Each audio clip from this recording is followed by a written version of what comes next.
It is 10 o'clock on a football Friday night. This is high school football, Alabama's After the Game. John Holder, Coach Michael Short, Chad Barnett, our entire hard-working After the Game team with you all the way until midnight and beyond on this last football Friday night of the regular season of high school football. After the Game presented by the Calhoun County Commission. A lot of games tonight involving just pride, some rival games, some playoff implications as well. We've got some surprises tonight as well. Well, overtime action, some blowouts, a little bit of everything on this football Friday night. So let's jump right now to the USA Softball of Alabama scoreboard and get you all the final scores across East Alabama. This was overtime. Piedmont led 24-10 at one point in the second half. But Chris Smelly and the Sylacauga Aggies bring it all the way back. They force overtime, and in overtime, Sylacauga beats Piedmont tonight 32-31 in overtime. Huge win for the Sylacauga Aggies as they go to the Field of Champions and win tonight 32-31 in overtime. We will have highlights of that game coming from the Field of Champions. We'll also have highlights of this game. Westbrook Christian. A terrible first quarter, just to be honest with you. They had 4 turnovers in just a little bit more than a quarter, still led 14-3 at halftime. They stretch it out to 45-16 as Westbrook Christian beats White Plains tonight out at Robertson Field. White Plains needed to win tonight to make the state playoffs. It didn't matter because of what we're going to tell you here in just a couple of moments. But Westbrook Christian gets the win to finish 500 in Steve Smith's first season. Westbrook beating White Plains tonight 45-16. We will have highlights of that game from White Plains. Cedar Bluff tonight, they're headed to the Class 1A state playoffs. Donahoe ends the season at 0-9. Cedar Bluff wins tonight at LD Bruce Field at Cedar Bluff 45-7. Jacksonville and Oxford, a battle of top 10 teams in their respective classifications. Number 8 Oxford traveling to Golden Eagle Stadium in Jacksonville to take on number 7 in 4A. It's number 8 in 6A, number 7 in 4A. It was all Oxford tonight. Oxford really a dominant performance as they beat Jacksonville 36-7 tonight before a packed house at Golden Eagle Stadium. We will have highlights of that game coming up on After the Game. Well, we mentioned to you that as it turned out, the Westbrook game did not have any ramifications for White Plains in making the playoffs. That's because Cleburne County, look at the Tigers tonight. They are headed to the Class 4A state playoffs. The number 4 team out of Class 4A Region 4. Cleburne County wins on the hill at Walter Welborn on senior night tonight as Cleburne County beats Walter Welborn 28-22. They had to hang on at the end. Give credit to Welborn there for coming back. Cleburne County was up 28-8 at one point. Walter Welborn scores a couple of touchdowns and a safety late in the game. But it was Cleburne County tonight with a huge win to grab that playoff spot in Class 4A Region 4. They are headed to the Class 4A state playoffs next week. Huge game tonight. 2 teams looking for their first win of the year. This game was back and forth and back and forth. Talladega led for most of the game. But how about the Sacs Wildcats? Sacs gets win number 1, not only of the season, but also of the Alfonso Freeney era as they win tonight over Talladega. That was by a score of 29-27. Sacs 29, Talladega 27. Congratulations to the Wildcats. We'll have highlights of that game coming as well. Highlights of the Cleburne County Welborn game. Highlights of this game from last night out at Pleasant Valley. Weaver with a dominant performance to end their season as they beat Pleasant Valley 47-0. Pleasant Valley finishes 5-5 in the regular season, but they are headed for the Class 2A state playoffs next week for the first time in 13 years. Tonight, Randolph County. Look at that sparkling 9-1 record. They go over to Ranburne and they beat the Bulldogs tonight 49-21. Randolph County 49, Ranburne 21. Just down the road at Sewell Field in Woodland, number 6 Wadley, an all Randolph County battle. Pretty high scoring game. Wadley takes care of business. They're headed to the Class 1A state playoffs also with a sparkling 9-1 record as Wadley beats Woodland tonight 56-21. Wadley 56, Woodland 21. Clay Central, some bad injury news. They're starting tailback with a dislocated ankle as we understand it. Hopefully we'll get some better news by tomorrow. The good news for Clay Central fans is they won tonight at Wetumpka. Central of Clay County beating the Indians tonight 28-7. The first 10-0 season in Central of Clay County history. Yeah, back-to-back state titles. a couple of years back, but they've never had an undefeated regular season. They do now as they win tonight at Wetumpka 28-7. Fayetteville and Holy Spirit still looking for a final on that game being played at Farm Links Field in Fayetteville tonight. Winterboro and Childersburg still looking for a final on that game. Big rival game being played in Talladega County tonight at Winterboro. Last night, Talladega County Central, hey, they wind up not only breaking a 20-game losing streak this season, they wind up winning 3 football games. TCC on the road at Galesville, and they win the game 24-6. Also last night, Munford goes on the road to Asheville. Asheville ends the season at 0-10. Munford ends the season on a positive note as Munford wins at Ken Logan Stadium in Asheville over the Bulldogs 35-21 last night. Beauregard and Lincoln, not a final yet, but Beauregard was leading this game in the third quarter 28-0. Beauregard 28, Lincoln nothing in the third tonight down in Lee County at Beauregard. This is a final score. This game went to overtime tonight at Tiger Stadium in Springville. Springville headed for the Class 5A state playoffs. Springville beating Pell City tonight 31-28. This was another overtime game tonight. Overtime tonight at Tiger Stadium in Springville. And that was Springville winning the game over Pell City 31-28. Coosa Christian, number 9 team in the state in 1A, headed for the Class 1A state playoffs in a rematch with Spring Garden coming up next week. They tuned up for that tonight in Gadsden as they handled Victory Christian 49-0. St. Clair County and Dora, this is now a final. The score just coming in. Dora beat St. Clair County tonight in Odenville. Dora, a good football team. 8-2 are the Bulldogs as they beat St. Clair County tonight in Odenville 47-27. Number 2, Cherokee County. Last year they had a great season, but they could not handle Class 6A Fort Payne. Tonight, the Class 4A number 2 team in the state, again, could not handle Class 6A Fort Payne. Fort Payne goes into Bobby Joe Johnson Field in center. They beat number 2 in Class 4A and previously undefeated Cherokee County tonight, 21-14. It's a good 6A. Fort Payne will be at home in the first round of the 6A playoffs. And they beat number 2 Cherokee County, who still is the region champion, still one of the best teams in Class 4A. But Fort Payne wins the game tonight, 21-14. Gaston and Brindley Mountain. They scored over 100 points tonight, folks, out at Shinbone Ridge at Gaston. Gaston beats Brindley Mountain tonight. Second win of the season for Coach Alan Beckett as Gaston beats Brindley Mountain. To keep the Brindley Mountain Lions winless, Gaston wins the game 61-42. Not an upset per se, but I was surprised by the score of the game. Sardis comes into Hoax Bluff tonight, and they beat the Bluff 42-20. Sardis 42, Hoax Bluff 20. Hoax Bluff still headed for the Class 3A state playoffs next week. Glencoe, we're going to be joined by the head coach of the Glencoe Yellow Jackets, Scott Martin, after the game. Glencoe wins tonight at home against West End, 48-28. And we will have not only Scott Martin on the show tonight, but also we will show you highlights of that Glencoe and West End game. Etowah and Southside. This game is not final as of yet. It is a final now. They tell me we don't have that. It's not final, but it is 38-27. We apologize. A lot going on here. Crazy. But Southside needing to win tonight at Etowah to clinch first place, the home field advantage in the 5A playoffs next week. Southside was down in this game 27-17. They have scored 21 unanswered in the fourth quarter to now lead Etowah at Jim Glover Field in Attala 38-27 very late. We will have highlights of this game, and also we will have the head coach of the Southside Panthers, Coach Miles Holcomb, joining us on After the Game tonight.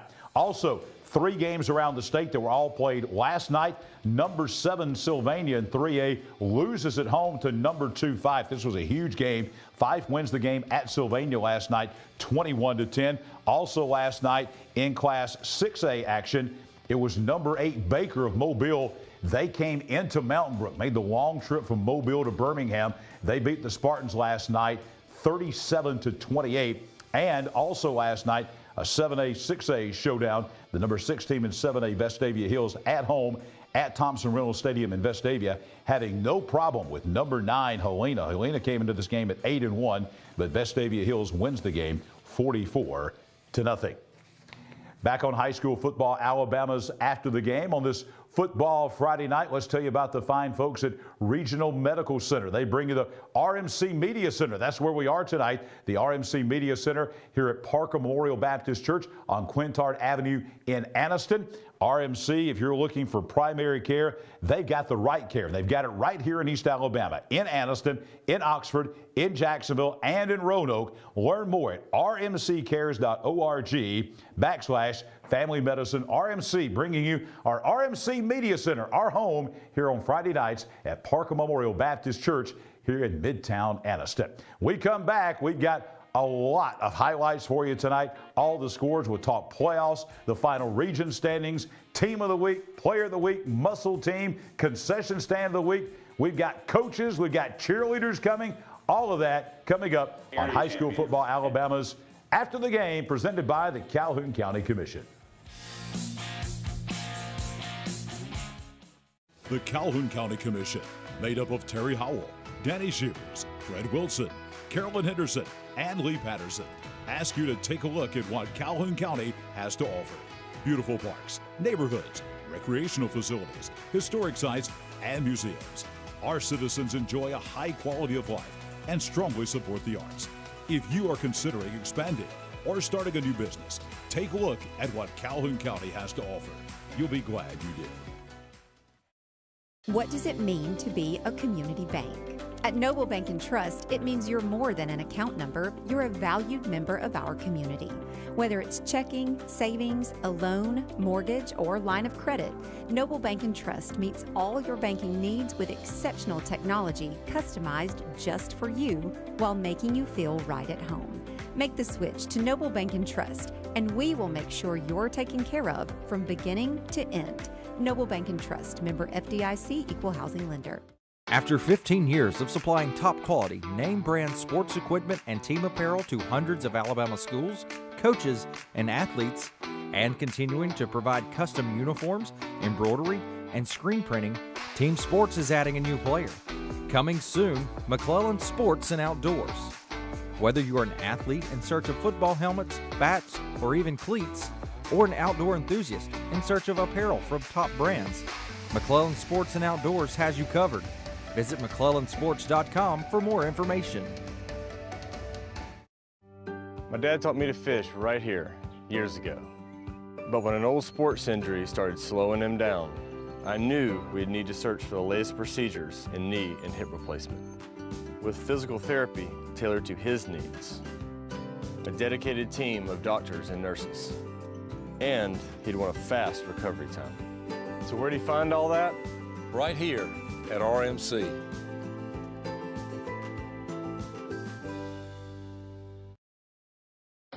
When you shop at Pee Wee Turner Motors, you will be a winner. As lifelong supporters of East Alabama athletics, we at Pee Wee Turner Motors would like to invite you to check out our quality inventory of trucks, cars, and SUVs at PeeWeeTurnerMotors.net. We always guarantee credit approval and look forward to serving you and your family at Pee Wee Turner Motors on Quintard Avenue, Anniston. Your neighborhood Grub Mart is your one-stop shop for everything you need when you're on the go. Grub Mart features the best prices on Coke and Pepsi products and is the home to the 99-cent bag of ice every day. And Grub Mart is your exclusive home for the popcorn bucket. Purchase yours for only $5.99, then bring it for free refills throughout the year. And save every day with your Grub Mart Super Saver card. When you're on the go, it's good to know Grub Mart has everything you need. Gas, diesel, and delicious Oleo donuts. In business over 78 years, visit your local Grub Mart today. Team 1 Chevrolet of Gadsden bringing you our region rundown every week. They'll be bringing you our playoff brackets coming up beginning next week. Right now, they have 0% financing on new 23 Silverados. They have 2.1% financing plus no payment for 90 days on new Equinox Blazers, Trailblazers, and Traverses. And, you know, those low finance rates mean that you're going to save thousands of dollars in finance charges, and you will not have a payment due until after New Year's. Team 1 Chevrolet, 413 East Meegan Boulevard, right there in East Gadsden. And they still have the Auburn, Alabama tailgate packages to be given away in November, Iron Bowl week, which is only about 3 weeks away, actually less than 3 weeks away. And remember, they also have a full body shop approved for all major insurance companies. No hassle, no getting multiple estimates, all of that at Team One Chevrolet of Gadsden. Back on high school football, Alabama's After the Game, presented by the Calhoun County Commission. We are going to have a way for you beginning next week to vote on our concession stand of the week.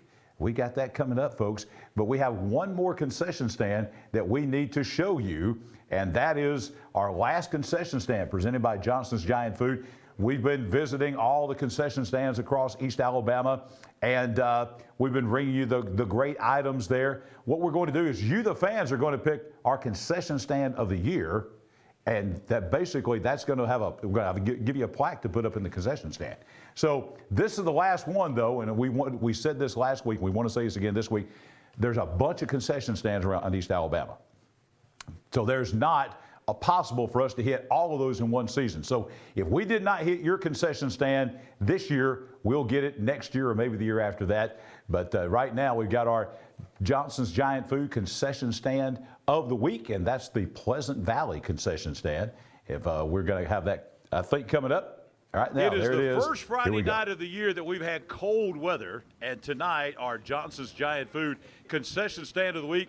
We're at Pleasant Valley. We got James Ball here with the Pleasant Valley Athletic Club, Booster Club. James, we've got sloppy nachos, which actually looks really good on a cold night. Tell us what this is all about here. Okay, there we got our nachos. We got our barbecue meat. We got our barbecue sauce on there, and a cheese and jalapenos on there. Wow, this is a incredible creation. I would imagine this is a big seller, right? Oh, yes, #1 seller, man. All right, we're gonna let these two guys dig in. Don, Coach Short, what do y'all think just looking at this? Well, on a cold night here in Pleasant Valley, the sloppy nachos, I think, is going to be the ticket. Coach, what about it? It looks sloppy, and I can't wait to get started. All right, I expect dig in, guys. Here we go. Sloppy nachos at Pleasant Valley on a cold Thursday night. Here we go.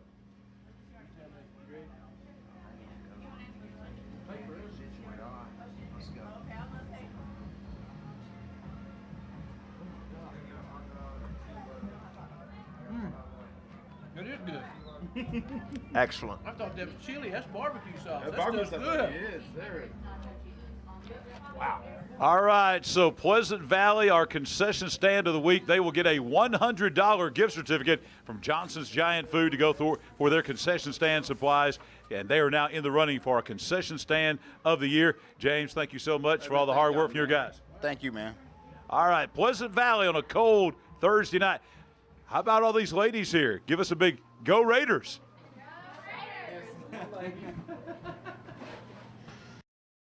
And there it is right there. They're putting the barbecue sauce to it.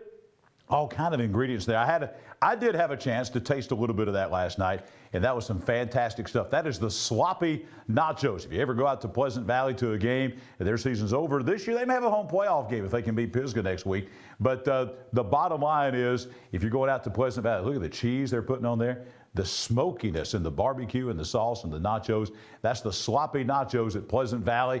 Pleasant Valley will now be in the running for our Johnson's Giant Food concession stand of the year. Voting for that will begin next week. We'll give you more details on that on our playoff edition next week of High School Football Alabama's After the Game. We're not through with awards by any stretch of the imagination. Now, coming up, we're going to give you our muscle team. This is our Young Oil Grub Mart muscle team, and this is the Gadsden City offensive line. Last week, these guys paved the way for 423 yards of total offense in the 46-0 Gadsden City win at home against Calera. Here are these guys: Desmond Larkin, Jalen Sneed, Charles Townsend, Trey Williams, Kylie Jones, and James Wood. That's the offensive line at Gadsden City. Those guys paving the way for a region championship for the Titans. They'll be at home in the first round of the Class 6A playoffs next week as they will be taking on the Gardendale Rockets there at Titan Stadium. Congratulations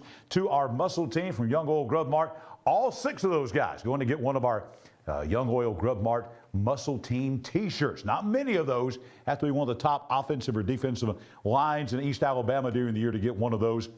And they'll have those black jerseys, those big black jerseys with muscle team from Young Oil Grub Mart. Congratulations to the Gadsden City offensive line. Now, let's talk about next coming up. I think we're going to talk about beyond the bleachers. Beyond the Bleachers is a great organization. It's an FCA organization, and this is Coaches Wise is what it is. And they've got a big banquet coming up next Saturday morning. This will be at Hubbard's off Main in Oxford, right there in downtown Oxford, 10 a.m. to 12 noon. If you are a coach's wife, you are invited. Just come look Beyond the Bleachers up on Facebook. Join the group. If you're a coach's wife, anywhere where you're watching this, and you can come to Oxford next Saturday morning, November the 11th, you are invited to be a part of Beyond the Bleachers. This is for coaches' wives, and this will be their annual brunch. They have this every November at Hubbard's off Main in downtown Oxford. It will be totally free to you. This is a free for all coaches' wives. They'll have all kind of door prizes and things like that, and a free breakfast as well for you. If you're a coach's wife, go and check out Beyond the Bleachers.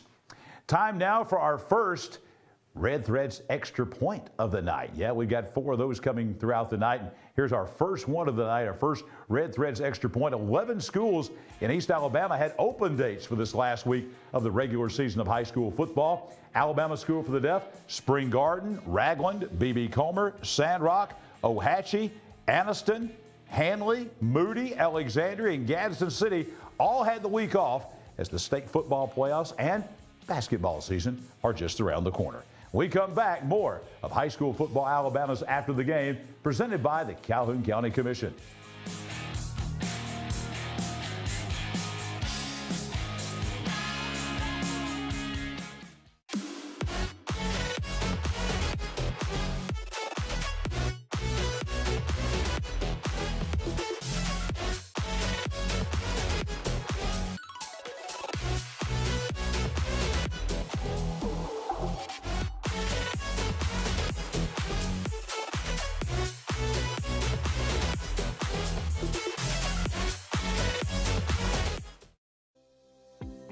The Coosa Valley, on the banks of the Coosa River in Gadsden, Alabama. Fishing, boating, and paddling, and home to Team One Chevrolet. Team One Chevy has been serving generations for years. Even the grandkids are grown. Come by and see why so many people come back to Team One Chevy in Gadsden. Home of the best people, the best service, period.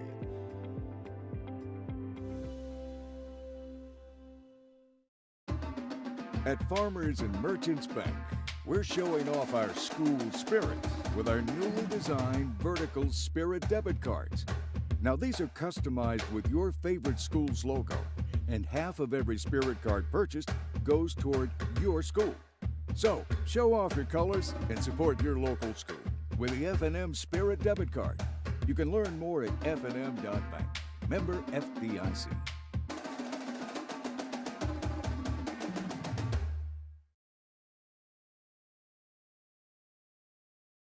The game-winning touchdown. A goal line stand. The perfect catch.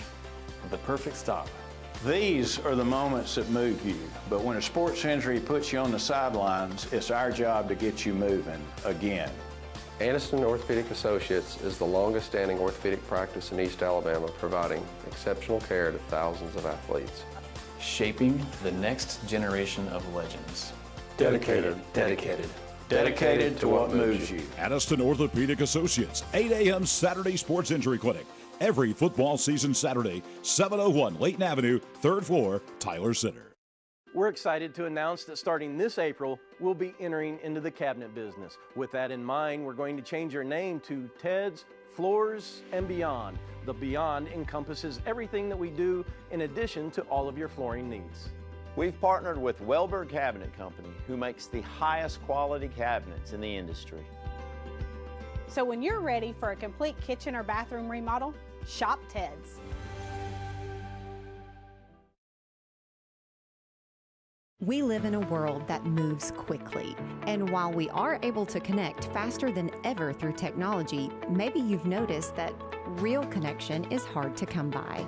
Parker Memorial Baptist Church offers you a place to connect, a place to learn more about Jesus and the difference He can make in your life, a place to build relationships with like-minded believers, or maybe discover what it means to be a follower of Jesus Christ, a place to use the gifts and talents God has given you, a place where we love God and we love you.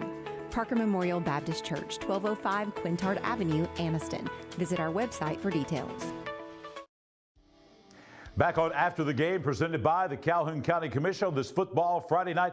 John Holder with you. Time to go back to our USA Softball of Alabama scoreboard. We have all the final scores of every game here in East Alabama, plus some of the big statewide games as well. We'll begin with this game from the Field of Champions in Piedmont in overtime. Sylacauga comes from 2 touchdowns down to beat Piedmont tonight, 32-31 in overtime. Highlights of that game coming on after the game. Westbrook Christian tonight, they win at White Plains 45-16. We will also have highlights of that game coming from Robertson Field at White Plains. Cedar Bluff headed to the Class 1A state playoffs. They beat Donahoe tonight at LD Bruce Field at Cedar Bluff 45-7. Big game tonight, number 7 in 4A Jacksonville hosting number 8 in 6A Oxford. It was all Oxford tonight. They beat Jacksonville 36-7 at Golden Eagle Stadium. We will have highlights of that game on the way. Big upset tonight. Cleburne County is now in the Class 4A state playoffs. They are the representative in Class 4A Region 4 in the number 4 spot. Cleburne County tonight wins on the hill on senior night at Welborn 28-22. Highlights of that game coming on after the game. Sachs tonight gets their first win of the season. Congratulations to Coach Alfonso Freeney. He gets his first win as the head coach at Sachs. Sachs comes from behind to beat Talladega 29-27. Highlights of that game also coming on after the game. We'll have highlights of this game from last night out at Pleasant Valley. Weaver ends the season on a positive note as they win 47-0 over Pleasant Valley. Tonight, Randolph County wins at Ranburne at Harlan Robinson Stadium 49-21. Just down the road at Woodland, an all Randolph County battle. Number 6 Wadley beating Woodland tonight 56-21. Clay Central tonight. The Vols, number 3 team in the state, the first undefeated regular season in school history as they win at Wetumpka tonight 28-7. Some new scores coming in. These are 2 new scores. Fayetteville tonight wins at home at Farm Links Field in Fayetteville. They beat Holy Spirit Catholic out of Tuscaloosa 47-0. And Winterboro with a bit of an upset possibly. Winterboro, the 1A beats 3A Childersburg tonight down at Winterboro. The final score was Winterboro 24, Childersburg 20. Couple of Thursday night games from last night involving teams here in East Alabama. And Talladega County Central beating Galesville 24-6 last night. That was up at Galesville. And also another Thursday night game last night, Munford. They were a winner over Asheville last night at Ken Logan Stadium in Asheville. 35-21. Munford ends the season 3-7. Asheville ends the season at 0-10. Back to games tonight. This is a new final. Beauregard tonight beats Lincoln 37-7 down in Lee County at Beauregard. In overtime tonight, Springville headed for the Class 5A playoffs. Springville beating Pell City 31-28 in overtime tonight. Coosa Christian, number 9 team in 1A, they're headed for a showdown with Spring Garden in the first round of the playoffs next week. We'll talk more about that later. Coosa Christian tonight in Gadsden beats Victory Christian 49-0. Dora up in St. Clair County tonight. As they go to 8-2, St. Clair County falls to 3-7. Dora wins the game 47-27. Fort Payne upsets number 2 in 4A Cherokee County tonight in Center 21-14. The Gaston Bulldogs end the season with a win at Shinbone Ridge at Gaston. They beat Brindley Mountain tonight 61-42. Sardis tonight, a huge win on the road at Hoax Bluff 42-20. The Lions beat the Hoax Bluff Eagles. Hoax Bluff 5-5, but they're headed for the Class 3A state playoffs. The head coach of the Glencoe Yellow Jackets, Scott Martin, going to join us here within the half hour or so. Glencoe tonight wins at home at Wilson Darnell Stadium as they beat West End 48-28.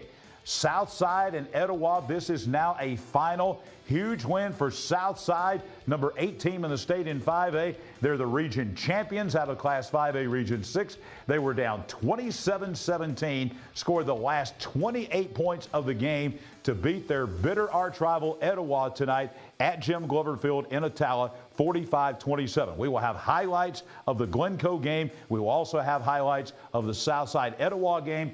And the head coach of the Southside Panthers, Miles Holcomb, will join us right here live tonight on After the Game. 3 games from last night around the state. Top 10 matchup, number 2 and 2A5, beating number 7 and 3A Sylvania last night at Sylvania, 21-10. It was Mountain Brook last night, falling at home to Baker. The number 8 team in Class 7A Baker beats number 6 and 6A Mountain Brook 37-28 last night in Birmingham.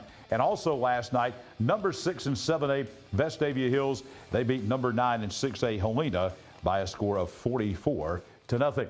Let's tell you about the fine folks at Ted's Floors and Beyond. Every Friday, I get the privilege of hanging out with a lot of those folks as we present our Ted's Floors and Beyond Team of the Week. And let me just tell you about the folks at Ted's. They now offer cabinets from Welborn Cabinets. They've got the best floors around. Now they've got complete kitchen or bathroom makeovers, a large selection of products, hundreds of in-stock items, 0% entrance financing for 12 months, and they also have free in-home estimates. They came out to my house, measured, everything was perfect. It will be with you as well if you deal with Ted's Floors and Beyond. Follow them on social media. Also visit shopteds.com. We mentioned hanging out with them on Fridays, and today we got the chance to hang out with them in Oxford at the Oxford Sports Arena. It was pep rally time, senior day at Oxford for their pep rally. You see the Sound of Champions up there, playing champions. You see the Oxford cheerleaders out there getting the crowd pepped up as we were able to present not only the Ted's t-shirts in black and gold, also the Anniston Orthopedics score shirts. I'm holding that up right now with After the Game Team of the Week on the front and the score on the back. Oxford 35, Center Point 14 from the win last week at Lamar Field, where they were able to knock off Center Point to secure home field advantage in the 6A playoffs. There's our friend Cole Sterling from Ted's Floors and Beyond, giving that great trophy, that Ted's, that tough guy trophy from Ted's and awards to remember, presenting that to the Oxford Yellow Jackets. And we had a great time thanks to the hospitality, Sam Adams, Coach Larry Davidson, all the folks at Oxford High School for the great hospitality today. We'll have one more Ted's Team of the Week announcement coming up. About an hour and a half or so, a little bit after midnight, we will have that announcement of who is going to be our final regular season Ted's Floors and Beyond Team of the Week. By the way, also speaking of voting, you're not only going to get to vote for the concession stand of the year, you will be able to vote for the Team of the Year. We will take our 11 winners from our Team of the Week, and beginning next week, you'll get to vote for our Team of the Year. They'll get a nice trophy as well, courtesy of awards to remember. Speaking of voting, we have had voting going on all the way back to September through October into November for our Spirit Scholarship with Farmers and Merchants Bank. They are giving away $3,000 in scholarship money, $1,500 to a male student athlete from here in East Alabama, $1,500 to a female and male student athlete. They both, each one gets that. Also, $50 gift cards that go to the final 38. We started off with 76. Now we're down to 38 that you're going to meet.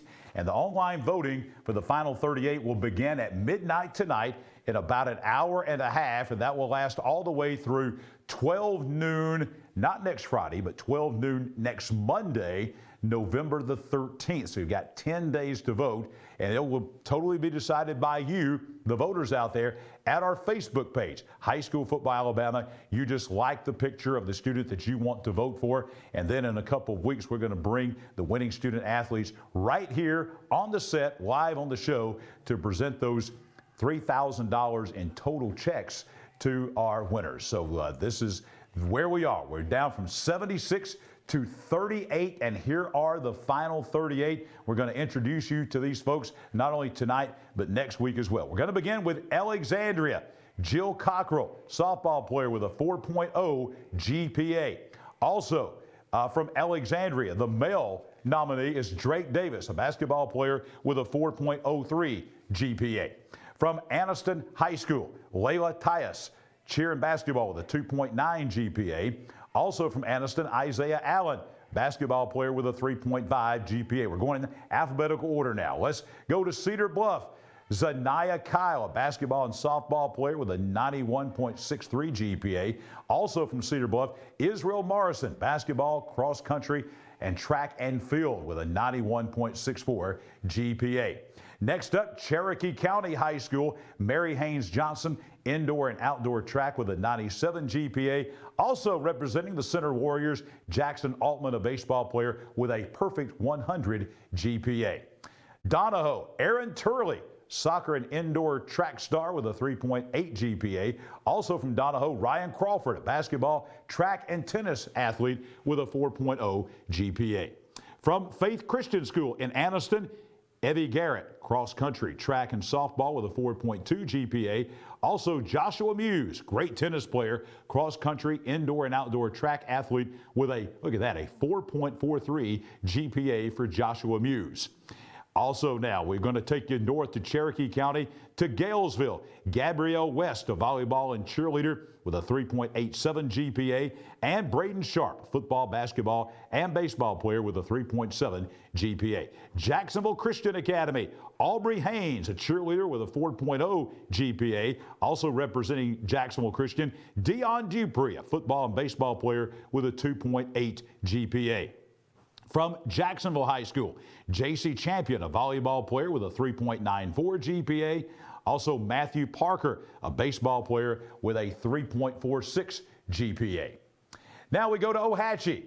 Kiana Garber, a volleyball and basketball player with a 3.9 GPA. Also representing Ohatchee on the male side of things, Jesse Baswell, football, basketball, and baseball star with a 3.1 GPA.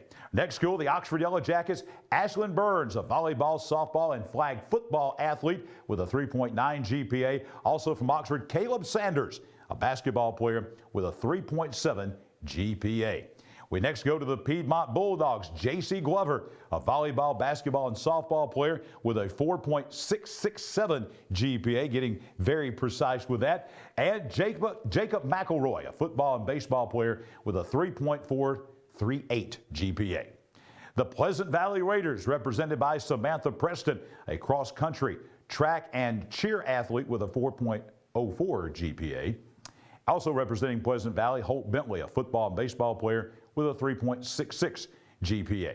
Next, we have the Sacs Wildcats, Jayana Cobb, a soccer player with a 3.08 GPA. Also representing Sacs, we have Elijah Garrett, a football and track star with a 3.78 GPA. The Sandrock Wildcats, represented by Chloe Stevens, a volleyball and basketball player with a 3.8 GPA. Also from Sandrock, Ben Bruce, a track and cross-country athlete with a 4.0 GPA. The home of the Class 1A state champions in volleyball. Just crowned a couple of days ago, Libby Brown from Spring Garden, basketball player with a 3.83 GPA. Also from Spring Garden, Chapel Pope, football player with a 3.8 GPA.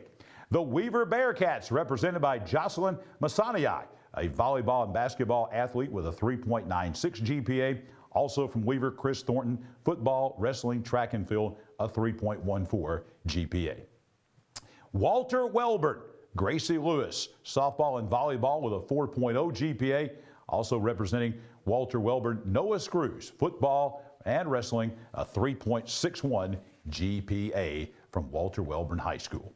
And then we've got White Plains, Dylan Barksdale, saw him play tonight. Football, basketball, baseball, and track athlete with a 3.64 GPA.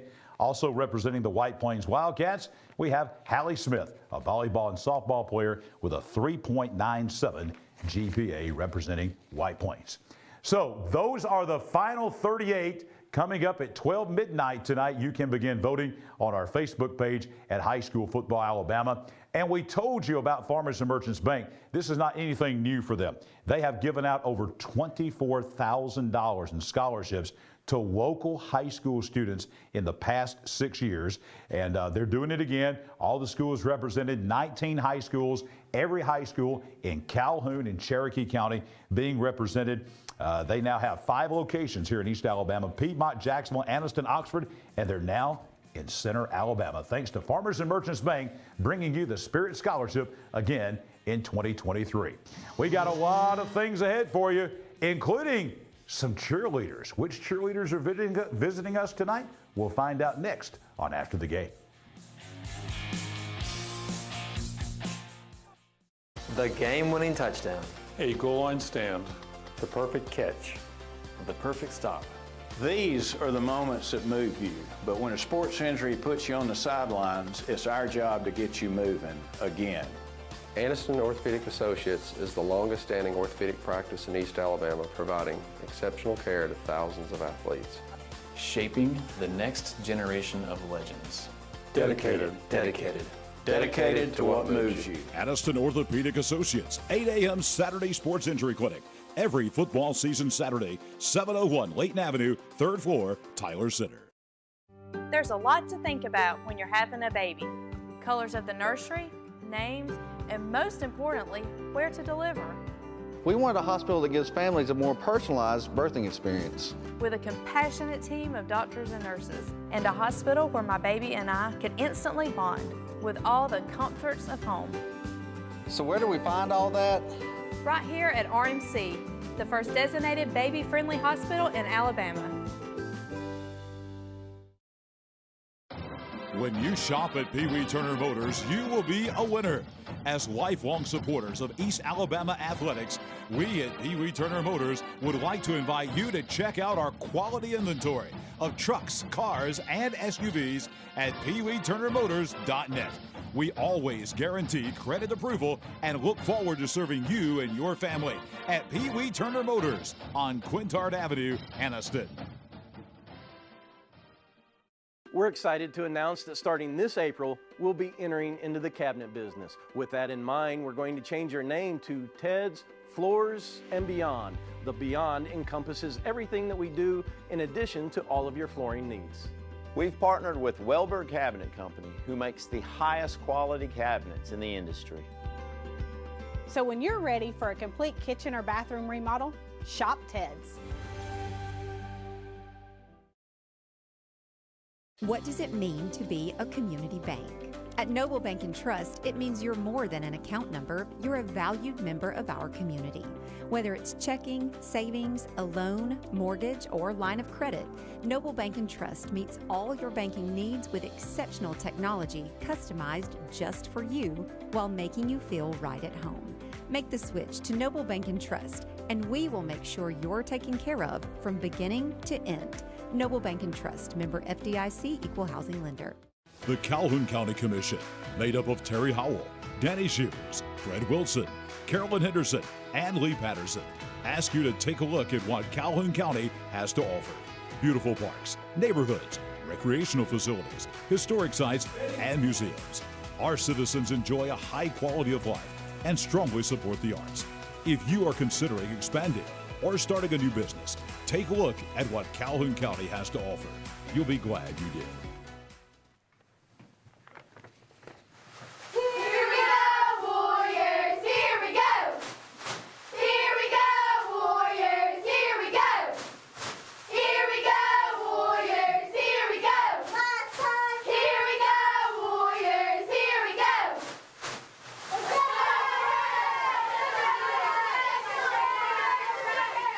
In case you don't know what Warriors that is the Westbrook Christian Warriors, and we're going to see more of those young ladies coming up in just a second here on High School Football Alabama's After the Game, presented by the Calhoun County Commission. Ron's Barbecue, Highway 144 in Alexandria. Tonight they brought chicken fingers. I ate way too many of those. They also brought ribs, which our staff has just been raving about the ribs. If you're getting ready for the big games tomorrow, Auburn's playing tomorrow, Jacksonville State and South Carolina tomorrow on television, the big game tomorrow night between Alabama and LSU at Bryant-Denny Stadium. If you're going to the game, you're going to watch the game, check out Ron's Barbecue, chicken fingers, barbecue, ribs, they've got it all. Ron's Barbecue, feeding our crew and our guests here every football Friday night on High School Football Alabama. Back here on the set, and we're going to be joined now by Coach Michael Short, Coach Jad Barnett. We mentioned the Westbrook Christian Warriors and the cheerleaders here. They're happy for a reason. Big win tonight. Didn't start off very well, guys. I was at this game tonight, and let me tell you, Westbrook played. I think even Steve Smith would probably agree with me that they played about as bad as they could play in the first quarter. Early in the second quarter, I mean, they had 4 turnovers. They had 2 fumbled punts. They had 2 interceptions. But despite all of that, guys, they still led 14-3 at halftime. This was going in a must-win game for White Plains to have a shot at the playoffs. Turned out it didn't matter because Cleveland County won at Welborn anyway. But a really impressive performance tonight by Westbrook because in the second half they totally dominated, pulled away, and won big time, Chad. Yeah, I tell you, all the talk last 2 weeks ago. We're talking heading into week 10 of the season. I started going back to 1994, the last time we made it. Feedback. O.J. Simpson was when he was in the Broncos. Oh my gosh. That brings it back a little bit. I was a junior in high school then. We went to the finals. You went to the finals? All right. How about these? Bill Clinton was president. Gene Stalling had still had a couple years left at Alabama. Wow. Lots of stuff that's happened since 1994, but they had a shot to win and possibly be in tonight against Westbrook Christian. Let's go to the highlights and check it out and see how this one took place. And as you mentioned, John, there was some kind of sloppy play by Westbrook in the first half. White Plains running out of the sign, and all the vibes are good right now at home field. They got the crowd behind them. 16-yard run here for Westbrook will give him a first down as White Plains is still on defense. Grayson Carroll, his pass is going to be picked off by Bryson Cheatwood. He's going to return it back to the 37-yard line. And as you mentioned, White Plains is in a really good position here as they are trying to get the lead to start off. But that drive would stall, the punt. LaMichael Mitchell, who's been phenomenal this year. We've called his name so many times. That one slips right through the wickets. It will hit the ground, and it will go back to White Plains. Pass is going to be incomplete. That drive would stall. So Westbrook now back on offense. Once again, this one, is that right? Okay, this one was completed by this one. I have not seen these yet. Are we good with this? All that's good. And another pick. Is this Bryson Cheatwood again? Same guy? I don't know. White Plains, though, with the ball. Drive again, though, would stall. They would punt. You know what I did? I actually deleted this part of the highlights because I thought it was a repeat. I thought he hit copy and paste and it didn't happen. Might need that. So anyway, White Plains is on offense. And there you see head coach Blake Jennings. Welcome, everybody. All right, that field goal is going to be good. And White Plains is on top 3-0 as we get things started off here. As you mentioned, a good start for White Plains. Tough start for Westbrook. Fans are pretty fired up. And let's go back to the highlights and see what's going on here. White Plains is back on offense. This one is going to be caught by White Plains, giving them a first down. And more offense for the Wildcats. Run to the right side. It's going to be just down the right side. He's going to be pushed out of bounds. So first and goal here for the Wildcats. They're going to be coming up across, but that is going to be picked off. Tough play there as they were going back in to score more points and extend that lead. But Westbrook is now back on offense. And we have a long run here by number 22 by Westbrook. And they are still on offense. Westbrook back to pass. This one is going to be completed by LaMichael Mitchell. And he is just going to find his way through the Westbrook defenders, the White Plains defenders. He's going to find his way into the end zone. So a touchdown for the Warriors as Mitchell will put it in there. And more Mitchell on this catch. Going to be down inside for another first down. Westbrook back on offense, back to the air this time. They're going to be finding another completion inside the 10, down to the 1-yard line. Brody Johnson with a pass from Bo Kilgo, touchdown. And that would put the Wildcats behind 14-3. Westbrook Christian Cabaret is what we're looking at here. White Plains now an 18-yard punt. It's not going to bode well for him as this is going to give Westbrook a great field position at the 40-yard line. And Bo Kilgo, this time a 12-yard run. White Plains, that is down to the 2-yard line. Joshua Terrell, 2-yard pass. Going to be from Bo Kilgo. Now, a PAT is going to be no good on this one, but Westbrook's going to lead at 20-3. They go on to win it 45-16. And that is the final score for tonight. Guys, with 3 minutes to go, as I said, I was at this game. 3 minutes to go in the half, and White Plains is ahead in this game 3-0. Well, you saw the drive there where Westbrook scored, and then they held White Plains on a 3-and-out. Steve Smith still had 2 timeouts in a minute and a half, and I told the folks on the sidelines, I have seen this 50 times at least in my life, where Steve Smith at the end of the half, his teams have a minute and a half and a couple of timeouts. They're going to score. Yeah. About 99 out of 100 times they're going to score. They did. They made it 14-3. I think that was the big dagger there. They scored with about 18 seconds to go until the half. They came out the second half, did the same thing. First series, they hold White Plains 3 and out. You saw the 18-yard punt, and then within about 4 or 5 plays, they score again. It was 20-3 in that point, and for all intents and purposes, it was basketball season for White Plains because, White Plains was, it was all Westbrook the rest of the way as they go ahead and win that game 45-16. Just an impressive performance by Westbrook because, listen, guys, you just saw the highlights there. 2 picks, 2 fumbled punts, all were really pretty much in the first quarter of that game, and still beyond all that, they still led it 14-3 at halftime. Yeah, I think what probably happened is that awesome group of cheerleaders from Westbrook really got going, and that's what got them cranked up. I mean, give them all the between credit. the cheerleaders and the cabaret, it's a lot of motivation there. The thing about Steve, what he does is, and all good coaches that know what they're doing really work on how to end the half and how to start the half. Yeah. And that's usually what they've always done. They've always ended a half well, and they always start the third quarter well. And that's the mark of a good football team. White Plains was in a situation, and this is you guys have both seen White Plains, I think, play this year. I have as well. This is a better White Plains team. It's a better White Plains team. Blake Jennings done a really good job in year number 1. I mean, he has them playing in week 11, potentially for a playoff spot. And I think from where White Plains has been, that's a win, I think, to step in the program in the right direction, to still be in contention and to be playing for a playoff berth the last night of the regular season. Well, the biggest thing for them is starting to believe you can win.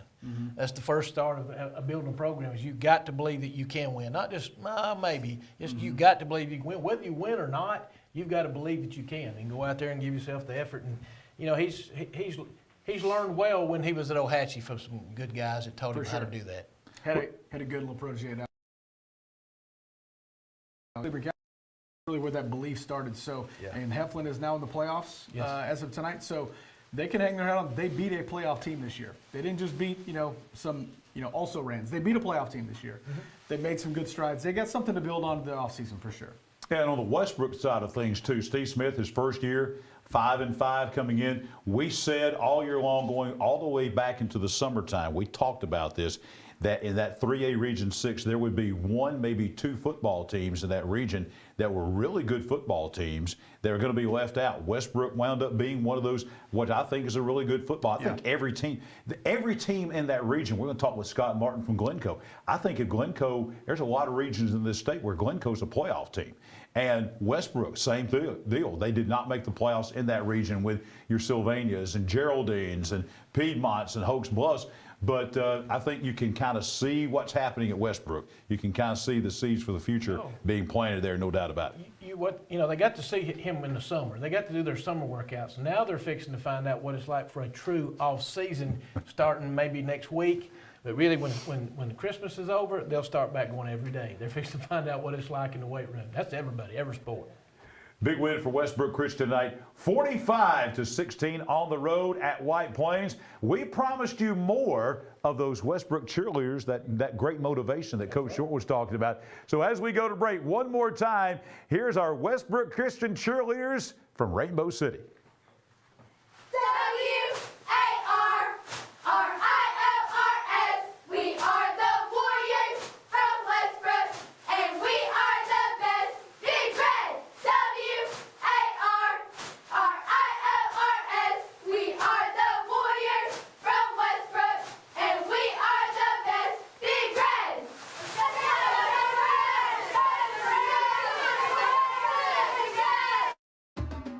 At Farmers and Merchants Bank, we're showing off our school spirit with our newly designed cards. Now these are customized with your favorite school's logo, and half of every Spirit card purchased goes toward your school. So show off your colors and support your local school with the F&M Spirit Debit Card. You can learn more at fnm.bank. Member FDIC.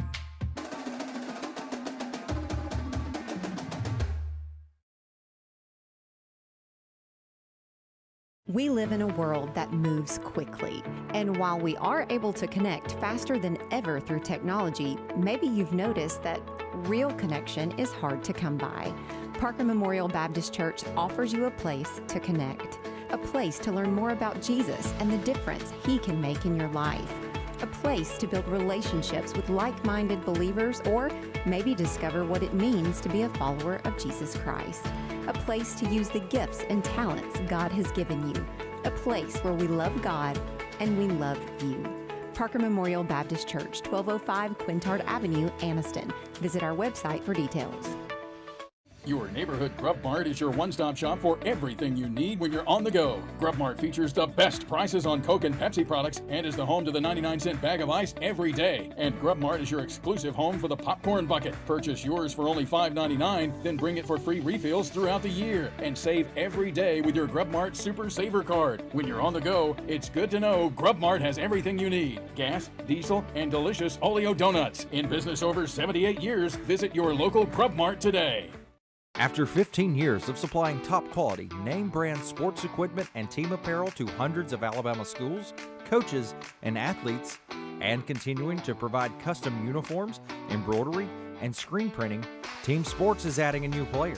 Coming soon, McClellan Sports and Outdoors. Whether you're an athlete in search of football helmets, bats, or even cleats, or an outdoor enthusiast in search of apparel from top brands, McClellan Sports and Outdoors has you covered. Visit McClellansports.com for more information.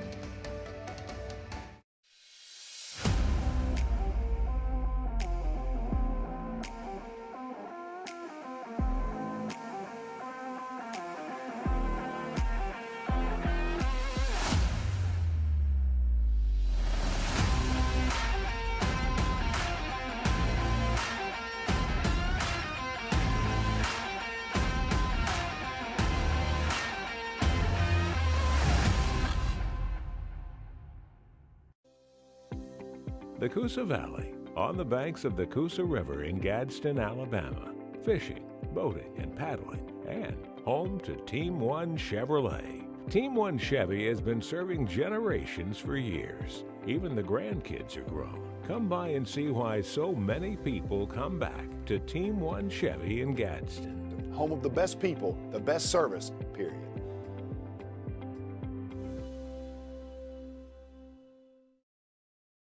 From the beginning of high school football, Alabama's After the Game, Pee Wee Turner Motors has been a proud sponsor of what we do on Friday nights. They're the area's longest established used car dealer, beginning back in 1969, South Quintard Avenue in Anniston.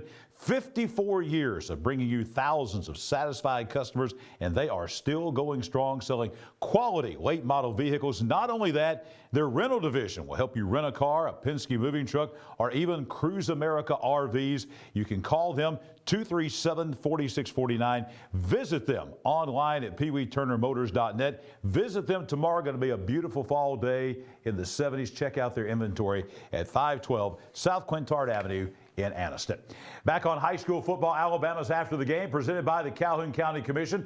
As promised, the head coach of the Glencoe High School Yellow Jackets, Coach Scott Martin, joins us live on the set. Coach Martin, pleasure as always. Coach Michael Short with us as well. Coach, we're getting all kind of crazy scores coming in. At one time, they said that your team was getting beat 49-48.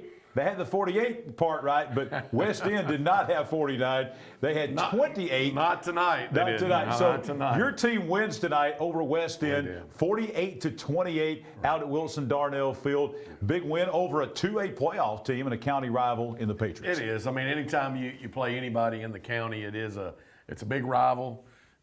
We try to keep those in-county schools, and look, we went up to their place last year and they beat us by a touchdown, and we were looking forward to playing again this year. But anytime you play any county rival schools, everybody gets up for those games.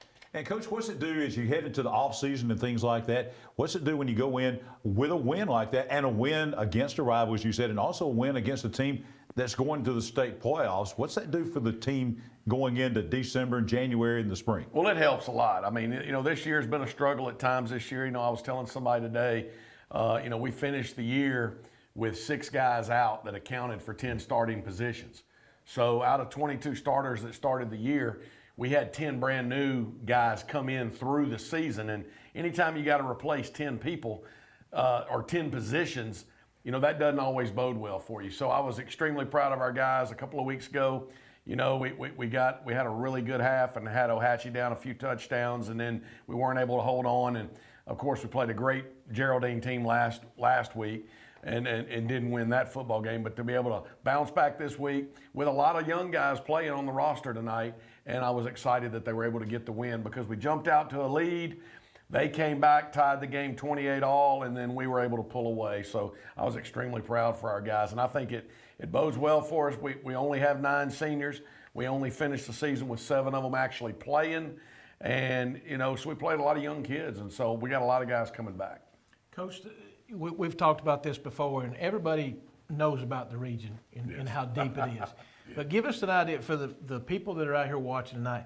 Just tell us how many good players are in this region. I mean, it looks like every team's got good players. Well, they do. Every team has really good players, and there's a lot of good football teams. I think I'd heard, we talked about it earlier, and we mentioned it, that I think that every football team in our region could possibly be a playoff team in a lot of other 3A regions. And I don't mean that we'd be the champions or anything, but I believe, that we were good enough at some point during this season that we could have been a 3rd or 4th place team in other regions. But our region is so strong from top to bottom with a lot of great players.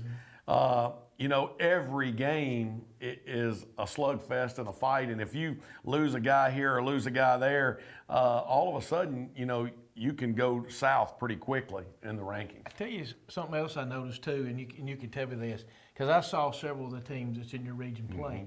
I was very impressed, especially in 3A football, at the number of great kickers that are in that region. I mean, you got kids kicking it out of the end zone, warming up at 50 yards, 53 yards. Right. And you don't see that in a 6A. Well, there are some quality football players in our region, and like I said, place kicking is. To me, I was a place kicker in college. All right, so sure you asking that. That's the reason I did that. I was a straight-on guy, though, and these guys that kick from the side. But I'll tell you. Did you have the square toe? I do have the square toe. It's somewhere encased somewhere. Yeah. But yes, I mean, I'm big in the kicking game, and Wes William does a great job of that for us, and he's a student of the game, but.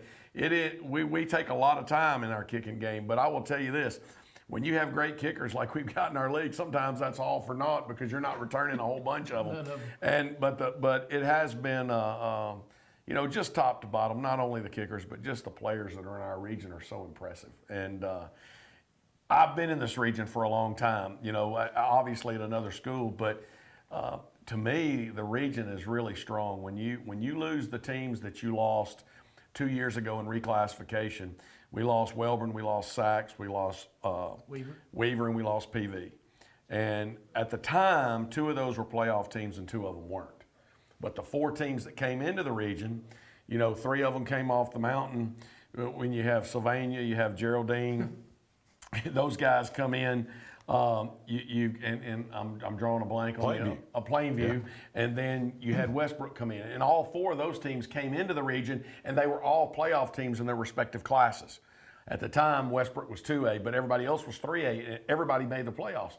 So you lost 2 playoff teams and pulled 4 of them in, and they've lived up to the billing.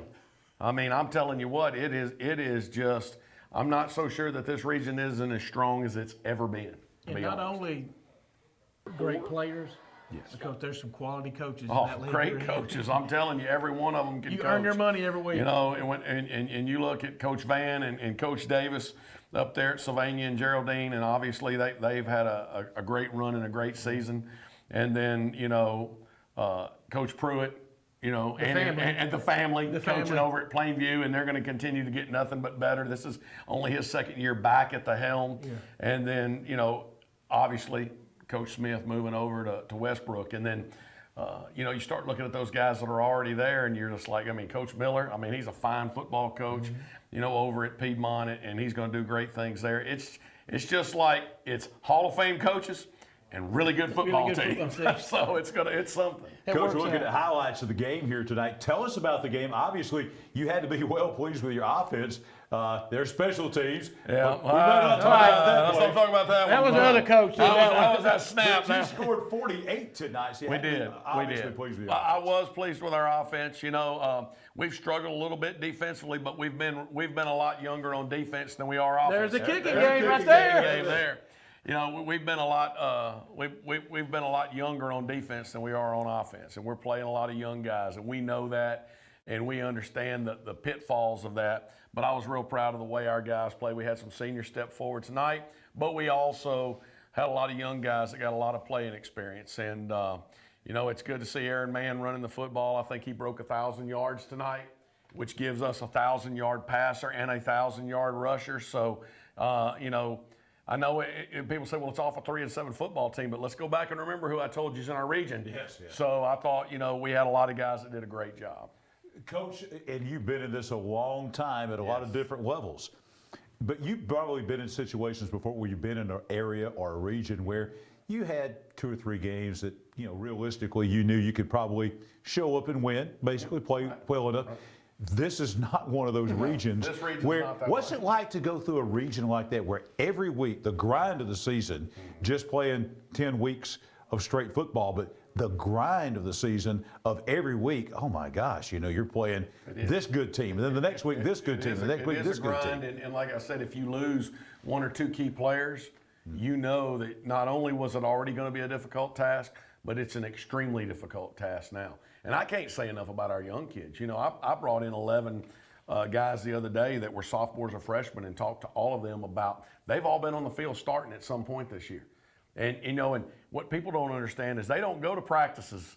You know, they come out and they see the finished product on Friday night and don't realize, hey, that guy's a 9th grader, that guy's a 9th grader, that guy's a 10th grader, that guy's a 9th grader, that guy's a 10th grader. And you're having to play with those, and they're really JV players as far as their ability. And then you get in this region, and they get overmatched real quick. But the experience they're gaining is fantastic. But in this region, you just can't take any time off, and it is a grind. Coach, it's on the other side goes, there's that 9th grader, there's that 9th grader, let's go to them. That's exactly what they do. And look, I do the same thing. Look, tonight one of their players got a little tweaked ankle on a pass play. That next play, we threw it over the top of him. So yes, coaches are going to do a good job taking advantage of your weakness, and I promise you, they're looking and saying, okay, that guy, he's the young guy, we're going at him. And you know, and that guy might make a play. But it's hard for him to make a play all night, all night, all night. He just doesn't have the experience or the strength. Coach, as we go into the offseason, the thing everybody's talking about right now is we're about a month and a half away from reclassification. Yes. So everybody wants to know what's going on with reclassification. Yes. That's something you don't have any control over whatsoever. But what you do have control over is your program overall. So kind of take us where, in your mind, you think Glencoe is program-wise. A lot of that, you know, you can't help the schedule. You might be in a tough region again, but where do you think you are program-wise at Glencoe? Well, it's very similar to when we went to Ohatchee. You know, people tend to forget that when I went there, you know, I guess it's been about 10 years ago now. When I went there, they were coming off of 11 straight non-winning seasons. Well, I'm going to Glencoe, and we're coming off of like 6 or 7 straight losing seasons. Our first 2 years at Ohatchee, we went 5-15. Our first 2 years at Glencoe, we've gone 5-15. All right. Now, I'm not promising that the third year we're going to the semifinals. All right. But we are improving as a program, and it takes time. You know, we do everything we can to give those seniors every opportunity to try to put the best foot forward and to win as many games as we can. But sometimes it's out of their control too, of how much can we do in a short period of time, because I think the strength and conditioning program is the #1 thing that you've got to get through, and that just doesn't change overnight. And I think what happens the first year, you develop habits. The second year, you start seeing strength gains. I mean, because it takes a while. You just can't all of a sudden, boom, you're strong. I mean, it takes getting in the habit of lifting and lifting consistently and knowing that, you know, we never take a day off. And then the next year you start seeing strength gains. So I think we're in that, really my second year, second off season, we'll see strength gains, and I think we'll see a better football product out on the field next year. Coach, so let's rewind back to media days. Okay. And I was there, and I was listening to something about we're talking about football, but it was basketball. Okay. Your basketball coach, and you was talking about how they play, and y'all were wanting to speed up. Give us an idea about how that during the season has. Well, I think that a lot of those guys have come in and contributed. Yes.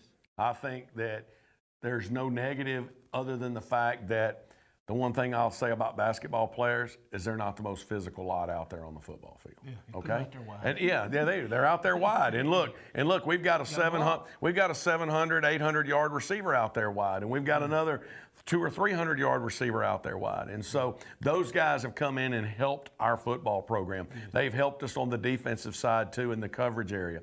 I still think as a football team, we're not where we need to be physically. And so that's going to be our next step, is turning the athletic ability. Hey, it has helped us, but we've got to turn into a more physical football team. And that comes out of that weight room. Comes out of the weight room. And that's what people don't understand. You don't just all of a sudden get more physical and tackle better because you want to do that. You do it because you develop that strength and that confidence in that weight room and in that off season, and I think you'll see a difference. What I'm hearing here tonight, no secret, no shortcuts. No shortcuts. There's no shortcuts. No shortcuts. Football's a tough game. And look, you mentioned Coach, and Coach Smith and I are really good friends over at Westbrook, and you mentioned that. They're going to get there. But even as Hall of Fame coach as he is, because he will be in the State Hall of Fame, they were 5-5 this year, I think. Yes. Somewhere. 5-5, but yes. so obviously he's not used to being 5-5, and they're not going to stay at 5-5. Again, he's in my region, so guess what? We're both doing the same thing, and then we still got all those top feeders in our region that we're trying to catch. So it does not get any easier, because you know what? Those guys are in the weight room also. Coach, congratulations on the win tonight and what you're doing there at Glencoe. And you and me and everybody else will be circling December the 18th that morning about 10 o'clock and what comes out of Montgomery. That has a lot to do with what happens the next 2 years in high school football. Coach will all be watching that. We'll be watching your program. Thank you for being with us tonight on After the Game. Absolutely. Thank you very much for having us. Coach Scott Martin, head coach of the Glencoe High School Yellow Jackets. Winners tonight over West End, 48-28. More of After the Game when we come back. The Calhoun County Commission, made up of Terry Howell, Danny Shears, Fred Wilson, Carolyn Henderson, and Lee Patterson, ask you to take a look at what Calhoun County has to offer. Beautiful parks, neighborhoods, recreational facilities, historic sites, and museums. Our citizens enjoy a high quality of life and strongly support the arts.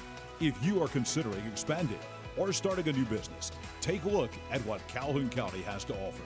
You'll be glad you did.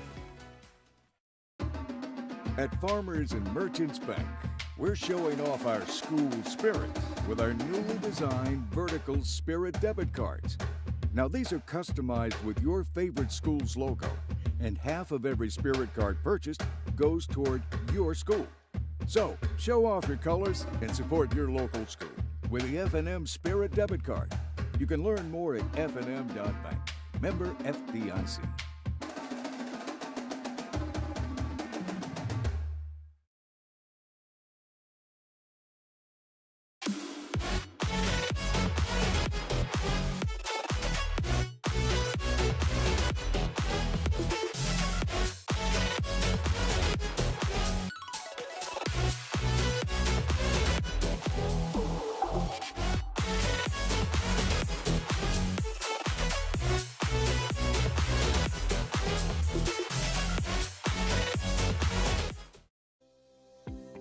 The Coosa Valley, on the banks of the Coosa River in Gadsden, Alabama.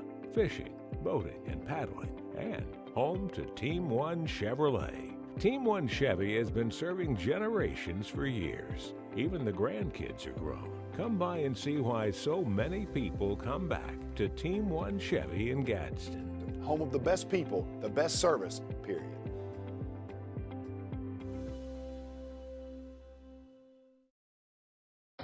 When you shop at Pee Wee Turner Motors, you will be a winner. As lifelong supporters,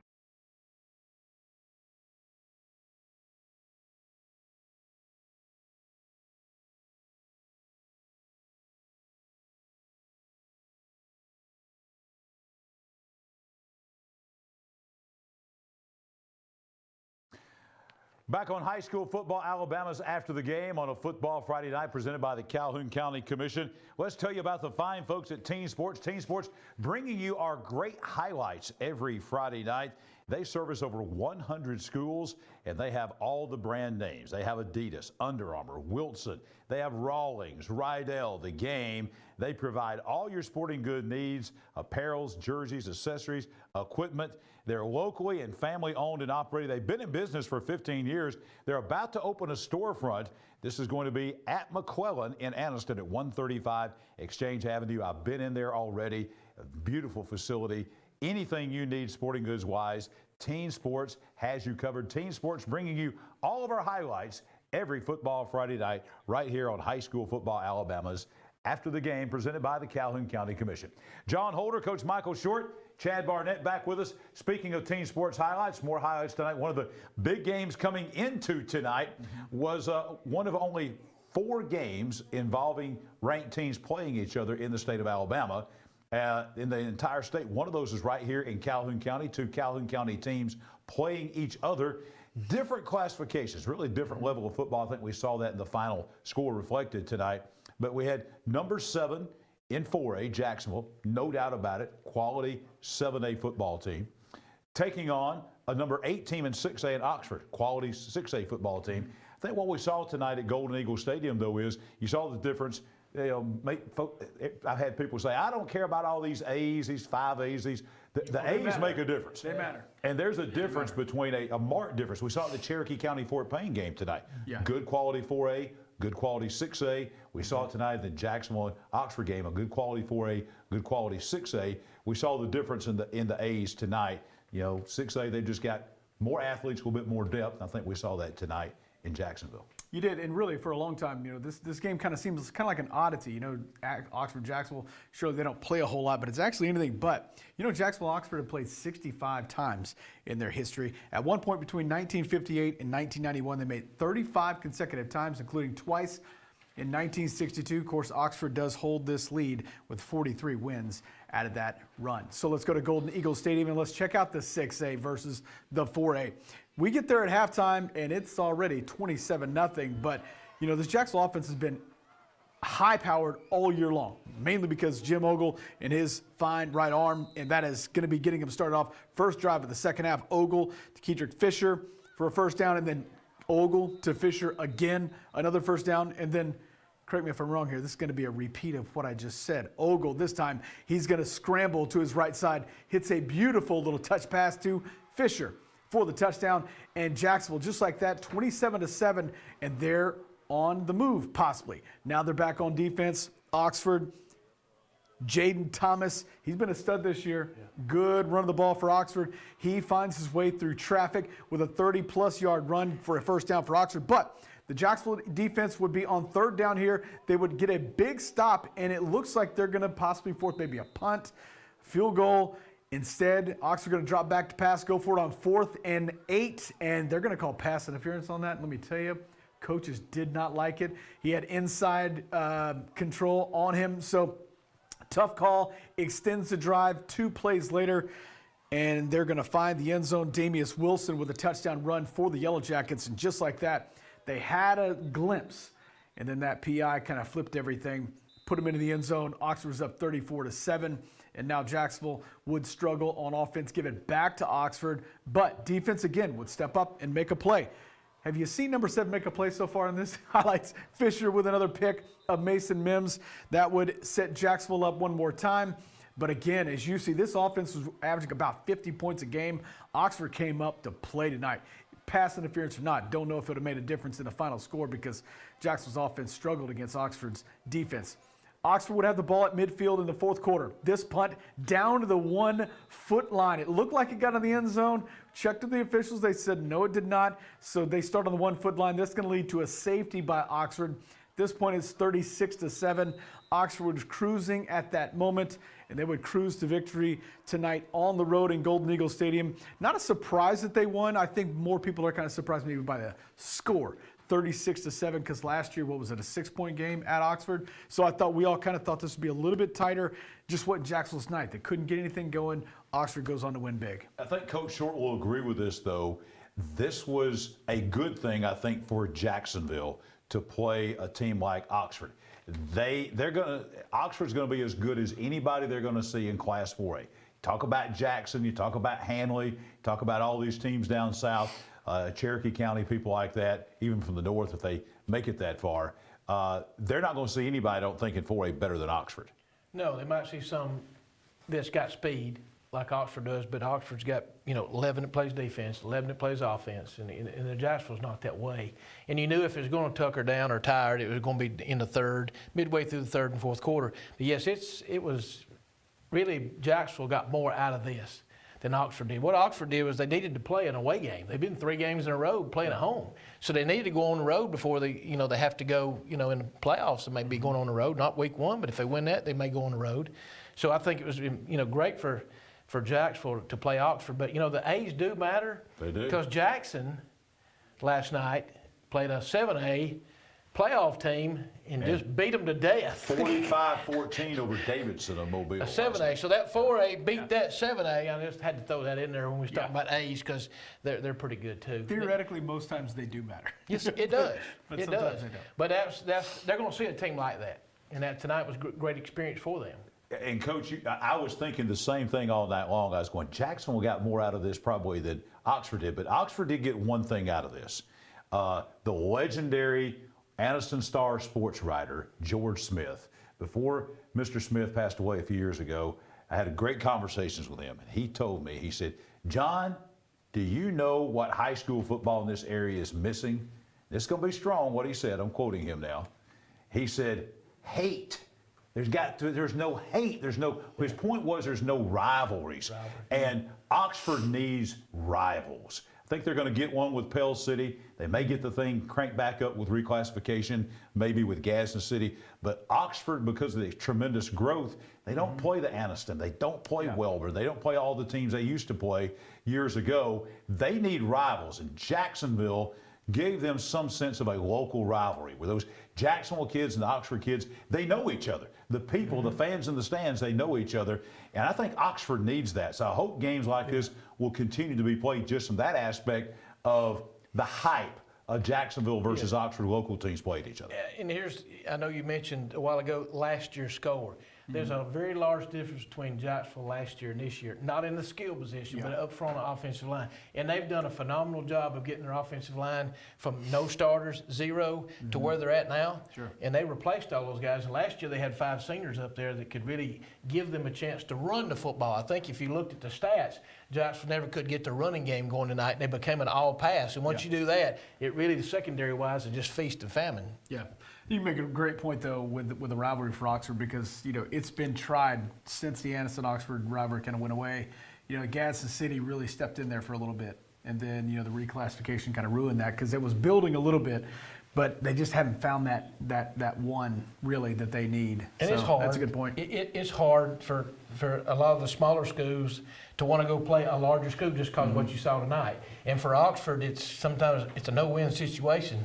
Yeah. Because, hey, you won. You're supposed to win. If you lose, you weren't supposed to lose that. So, it's tough for them because there's no other schools their size. You got to go west on I-20 to find them or north to Gadsden City. And I think what we're discussing right now, you have to take your hats off to both coaches. Sam Adams, as you said, really nothing to win in this game, but he played the game anyway. And then Clint Smith, I mean, you get a result like this tonight as you're going into the state playoffs. It's probably not exactly what he wanted, but hey, kudos to Coach Smith for stepping up and scheduling this game when a lot of folks probably wouldn't. Oh, a lot of them would be afraid that I'm going to go play a 6A school, but he did exactly what he needs to do. And, and they may be a little bit closer coming to 18th of December. They may be even closer in classifications. Who knows, but just a guess. I think both of these teams, as we conclude talking about Oxford and Jacksonville, both teams are going to be at home in the first round of the playoffs. They were both runner-up in their very tough regions. And I think that both of these teams in their respective regions, Jacksonville gets back into 4A, Oxford jumping back up into 6A, I think that both of these teams are going to make some noise in the playoffs. Yeah, for sure. No doubt. I mean, Jacksonville, they've been on a consistent run to get to the playoffs and not just get to the playoffs and losing that in the first round. They'll at least get to the second round. They've had some big runs in the playoffs as well. So excited to see what that happens. Well, they've gotten better and better each week. I watched them compete against Hanley, and I watched them compete against Anniston. Jasper's gotten better and better, and I've just watched their offensive line play get better and better and better. And some people will say, well, tonight they took a step backwards. No, they didn't. They did not take a step backwards. They may have stepped sideways, but they did not take a step backwards. To me, they actually probably took a step forward. Also, one of their better linebackers, he was out in street close tonight for Jacksonville, so he was not in the game. We're not saying it would have made that much of a difference, but still, there were some calls that could have went some different ways. So, I mean, the score got out of hand. It's probably a little bit more close talent-wise, but Oxford definitely winners tonight. Oxford wins the game 36-7. I'll tell you, no team had a bigger win tonight in East Alabama than the Southside Panthers over Etowah. We are going to be joined by the head coach of the Southside Panthers. There he is, right there waiting to speak to us, Miles Holcomb. Happy man tonight. Southside beats their rival Etowah. They're the region champs. We're going to talk with Coach Holcomb next on After the Game. After 15 years of supplying top quality, name brand sports equipment and team apparel to hundreds of Alabama schools, coaches, and athletes, and continuing to provide custom uniforms, embroidery, and screen printing, Team Sports is adding a new player. Coming soon, McClellan Sports and Outdoors.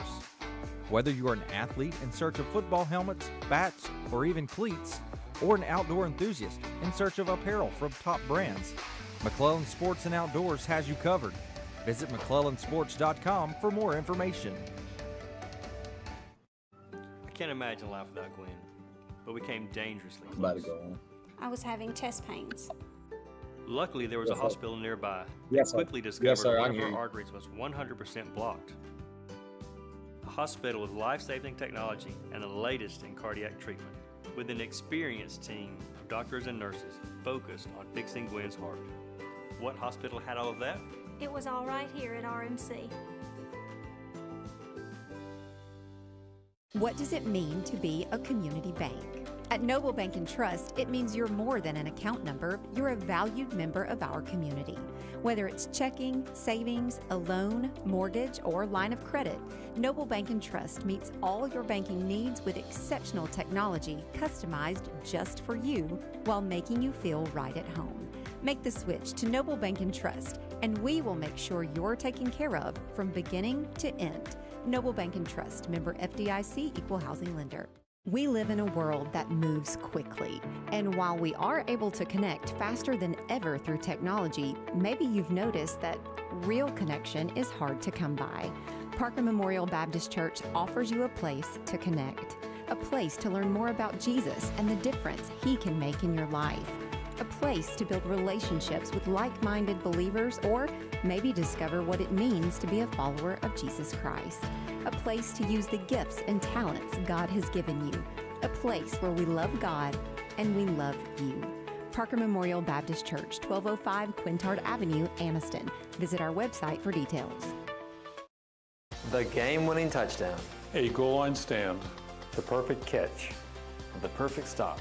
These are the moments that move you, but when a sports injury puts you on the sidelines, it's our job to get you moving again. Anniston Orthopedic Associates is the longest standing orthopedic practice in East Alabama, providing exceptional care to thousands of athletes. Shaping the next generation of legends. Dedicated to what moves you. Anniston Orthopedic Associates, 8 a.m. Saturday Sports Injury Clinic. Every football season Saturday, 701 Layton Avenue, 3rd floor, Tyler Center. Your neighborhood Grub Mart is your one-stop shop for everything you need when you're on the go. Grub Mart features the best prices on Coke and Pepsi products and is the home to the 99-cent bag of ice every day. And Grub Mart is your exclusive home for the popcorn bucket. Purchase yours for only $5.99, then bring it for free refills throughout the year. And save every day with your Grub Mart Super Saver card. When you're on the go, it's good to know Grub Mart has everything you need. Gas, diesel, and delicious Oleo donuts. In business over 78 years, visit your local Grub Mart today. Back on high school football, Alabama's After the Game, Noble Bank and Trust, bringing you our Noble Bank and Trust post-game presser. Earlier, we had the head coach of the Glencoe Yellow Jackets, Coach Scott Martin, in on the post-game presser, and we've got the head coach of the Southside Panthers, Miles Holcomb, standing by. Let me tell you about Noble Bank. They are a community-owned bank. Now, what does that mean? Well, that means that you are a person, a face, a name when you walk in to one of their branches. more than just an account number, and all of those decisions, loan decisions, things like that, are made locally right here at East Alabama, not in Birmingham, Atlanta, Nashville, Charlotte, anywhere like that. They're all made right here in East Alabama, and every one of their accounts and services can be tailored to fit your needs. Noble Bank and Trust, locations throughout East Alabama and at the Summit in Birmingham. John Holder back with you on this Football Friday night. We mentioned before the break that no school had a bigger win tonight than the Southside Panthers did, and in the way that they did it. They needed to win tonight against rival Etowah on the road at Jim Glover Field in Attala. We were there to capture highlights. You'll see some of that coming up a little bit later on. Southside trying to win the region championship outright. They needed to beat Etowah tonight, and they did it 45-27 over the Blue Devils tonight. We're going to bring in now the head coach of the Southside Panthers, Coach Miles Holcomb. Coach, good evening. I know you're back from Attala. Congratulations on the big win tonight over Etowah. Yeah, thank you, sir. I appreciate you having us on. Yeah, it's a big win for us for sure. You know, I think our guys kind of knew how important it was. You know, first time we've been even in conversations to be a region champ, and since I think 2014. So that was a big opportunity for us tonight. Coach Holcomb, take us through how everything wound up. You had to win the game tonight against Etowah. You're in a tiebreaker. To explain to the average fan out there how this situation was, you were in a three-way tie for first place with Leeds and Moody. You had beaten Leeds, Moody had beaten you, and so Moody had beaten, and then Leeds had beaten Moody. So the head-to-head didn't matter, so it goes into non-region opponents and tiebreaker and points and things like that. So how did it shake out tonight with the win over Etowah? Yes, sir. You know, it ended up coming down. It was a three-way tie for the region. We ended up going to tiebreaker L, which is defeated non-region opponent wins. You know, I think coming into the game, we ended up having like 9, I think, and then Centerpoint and Leeds played last night. Centerpoint had 7 wins, and then Leeds had 2 going into last night. And they ended up beating Centerpoint. They got all of their wins last night, and so we knew, you know, if we wanted to be region champs, that we had to get a win tonight to pick up Etowah's 3 wins. And then, you know, it was just one of those situations where we kind of knew it was a one-game season for us. That's what we kept telling our kids. You know, from here on out, it's a one-game season, and our guys just found a way to win it. I mean, it was a tough game. It was a hard-fought game. You know, I thought Etowah had a great plan kind of going into the game, and then, you know, they played really well in the first half. Played really well in the third quarter. You know, with about 10 seconds to play in the third quarter, we're down 27-17, and hats off to our guys, man. They just kept battling. I think we scored right at the end of the fourth quarter, you know, and it's just right as we started the fourth quarter, and then you know, found a way to win it. Is a great win for our program. Coach, you said you were down 27-17 at one point, and then you scored, I guess, the last 28 points of the game. Take us through that sequence there of being down 27-17 and then exploding and scoring 4 touchdowns and outscoring Etowah 28-0 to win it. Yes, sir. I mean, you know, we knew we had to find a way to move the football. You know, they were doing some good things, and, you know, I think we needed to stop. And defensively, we got to stop when we had to have one there in the third quarter. Mason busted a big run, and then we ended up kind of going to a set that we hadn't used just a ton with our 3 backs back there in the backfield, and you know, kind of found a way to move the football. Had 2 big runs. We were trying to play fast. We knew if we could kind of score right there going into the fourth quarter, we would have a chance, you know, to play well in the fourth. I mean, we played well in the fourth quarter just about every game we've had this year, you know, and one thing we talked about last week is we came out and we played really well to start the third quarter against Moody last week, and ended up scoring on an 18-play drive and kind of putting us, you know, within a score, and then we just didn't finish the way we wanted to, and I think our guys kind of had something to prove. And defensively, we just kept finding ways to get stops. Cotton Rich comes up with a huge interception right after the score. You know, and the crazy thing is, like, they end up they have it was a kind of a, you know, a short punt. We're trying to get away from it. Kind of hits our guy in the back, and it's just one of those things where defensively we just kind of kept playing. They end up having a couple of procedural penalties, and we ended up getting a pick. going in and scoring, kind of putting us up right there, and then kind of forced them into another punt, and we pick it up. Dallas Osborne makes a great play, picks it up on the sideline right there, takes it all the way down to the 1. We end up punching it in. Defense gets another stop. And we found a way to score. On 4th down, we kind of get hit cold, a little wheel out of backfield there to kind of seal the game. I'm just super proud of our kids, man. They don't have any quit in them. They just keep playing regardless of the score. I think a lot of people could have folded up down 10 with 10 seconds to play in the 3rd quarter. My kids, they just don't have any quit in them. Coach Holcomb, this season has been memorable already, and you still got playoffs to come. You were telling me after the come from behind win over Boaz, you were telling me that you had, I think, 11 players that were injured and sitting on the sidelines, including your starting quarterback. That's been well documented with Gage Neesmith. But the one word I would use to describe this team is resilient. You have been faced with challenge after challenge after challenge this year, but this football team at Southside is as a resilient bunch as I think I've ever seen. Yes, sir. I love this team. Our coaching staff, they work so hard, man, every week, like week in, week out, just trying to find ways to put guys in the right spots. And our kids, man, I can't say enough about them. I told them, we talked about, before the game started, look, it's a family. They love each other. They fight for each other. When we said, we're going to walk out of here a family, we're going to walk back in champion. And they've gone through a lot, we hadn't always been, what we are now. Like I told them, there's some guys that's kind of been with us since the beginning, 5-6, 5-6, 8-2 region champs in a region that buzzsaw in 5A Region 6 with us, Moody Leeds, and then you talk about Springville had a great season this year. You talk about St. Clair had a great season this year. You look at all the teams that's in that region. The top 3 teams finished 8-2. It's a dang buzzsaw trying to get ready for the playoffs. And then you look at our non-region schedule. Like these kids will go play whoever. We open up on the road in a tough environment at Guntersville.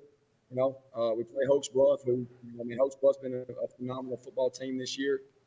We end up playing Boaz in week 5, and then now you get another playoff team in Etowah to finish up the season. Our guys are ready to play.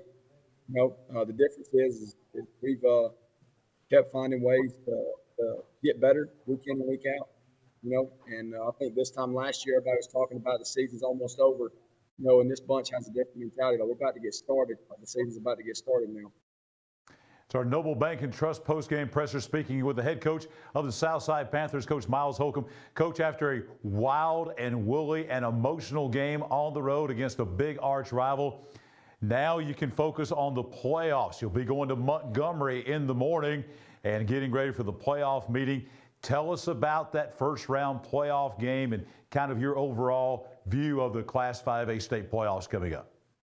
Well, we'll see an opponent that we're familiar with. Boaz will come in here.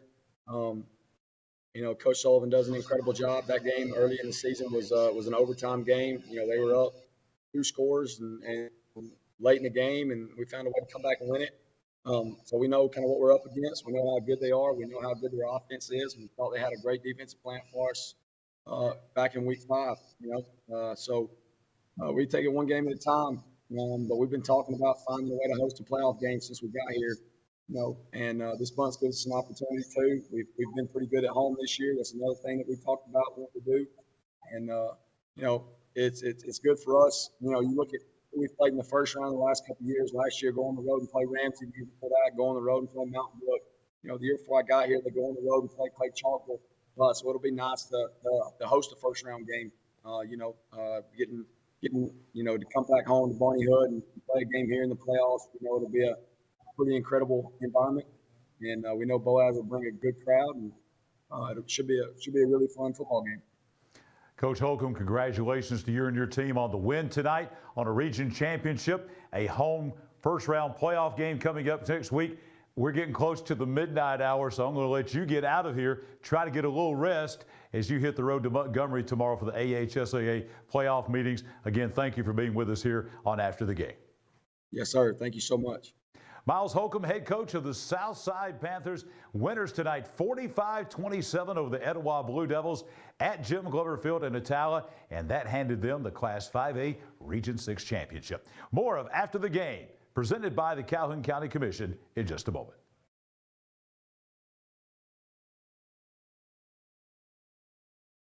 The Calhoun County Commission, made up of Terry Howell, Danny Shears, Fred Wilson, Carolyn Henderson, and Lee Patterson, ask you to take a look at what Calhoun County has to offer. Beautiful parks, neighborhoods, recreational facilities, historic sites, and museums. Our citizens enjoy a high quality of life and strongly support the arts. If you are considering expanding or starting a new business, take a look at what Calhoun County has to offer. You'll be glad you did. What does it mean to be a community bank? At Noble Bank and Trust, it means you're more than an account number, you're a valued member of our community. Whether it's checking, savings, a loan, mortgage, or line of credit, Noble Bank and Trust meets all your banking needs with exceptional technology customized just for you while making you feel right at home. Make the switch to Noble Bank and Trust, and we will make sure you're taken care of from beginning to end. Noble Bank and Trust, member FDIC, equal housing lender. After 15 years of supplying top quality, name brand sports equipment and team apparel to hundreds of Alabama schools, coaches, and athletes, and continuing to provide custom uniforms, embroidery, and screen printing, Team Sports is adding a new player. Coming soon, McClellan Sports and Outdoors. Whether you're an athlete in search of football helmets, bats, or even cleats, or an outdoor enthusiast in search of apparel from top brands, McClellan Sports and Outdoors has you covered. Visit McClellansports.com for more information. My dad taught me to fish right here years ago. But when an old sports injury started slowing him down, I knew we'd need to search for the latest procedures in knee and hip replacement, with physical therapy tailored to his needs, a dedicated team of doctors and nurses, and he'd want a fast recovery time. So where'd he find all that? Right here at RMC.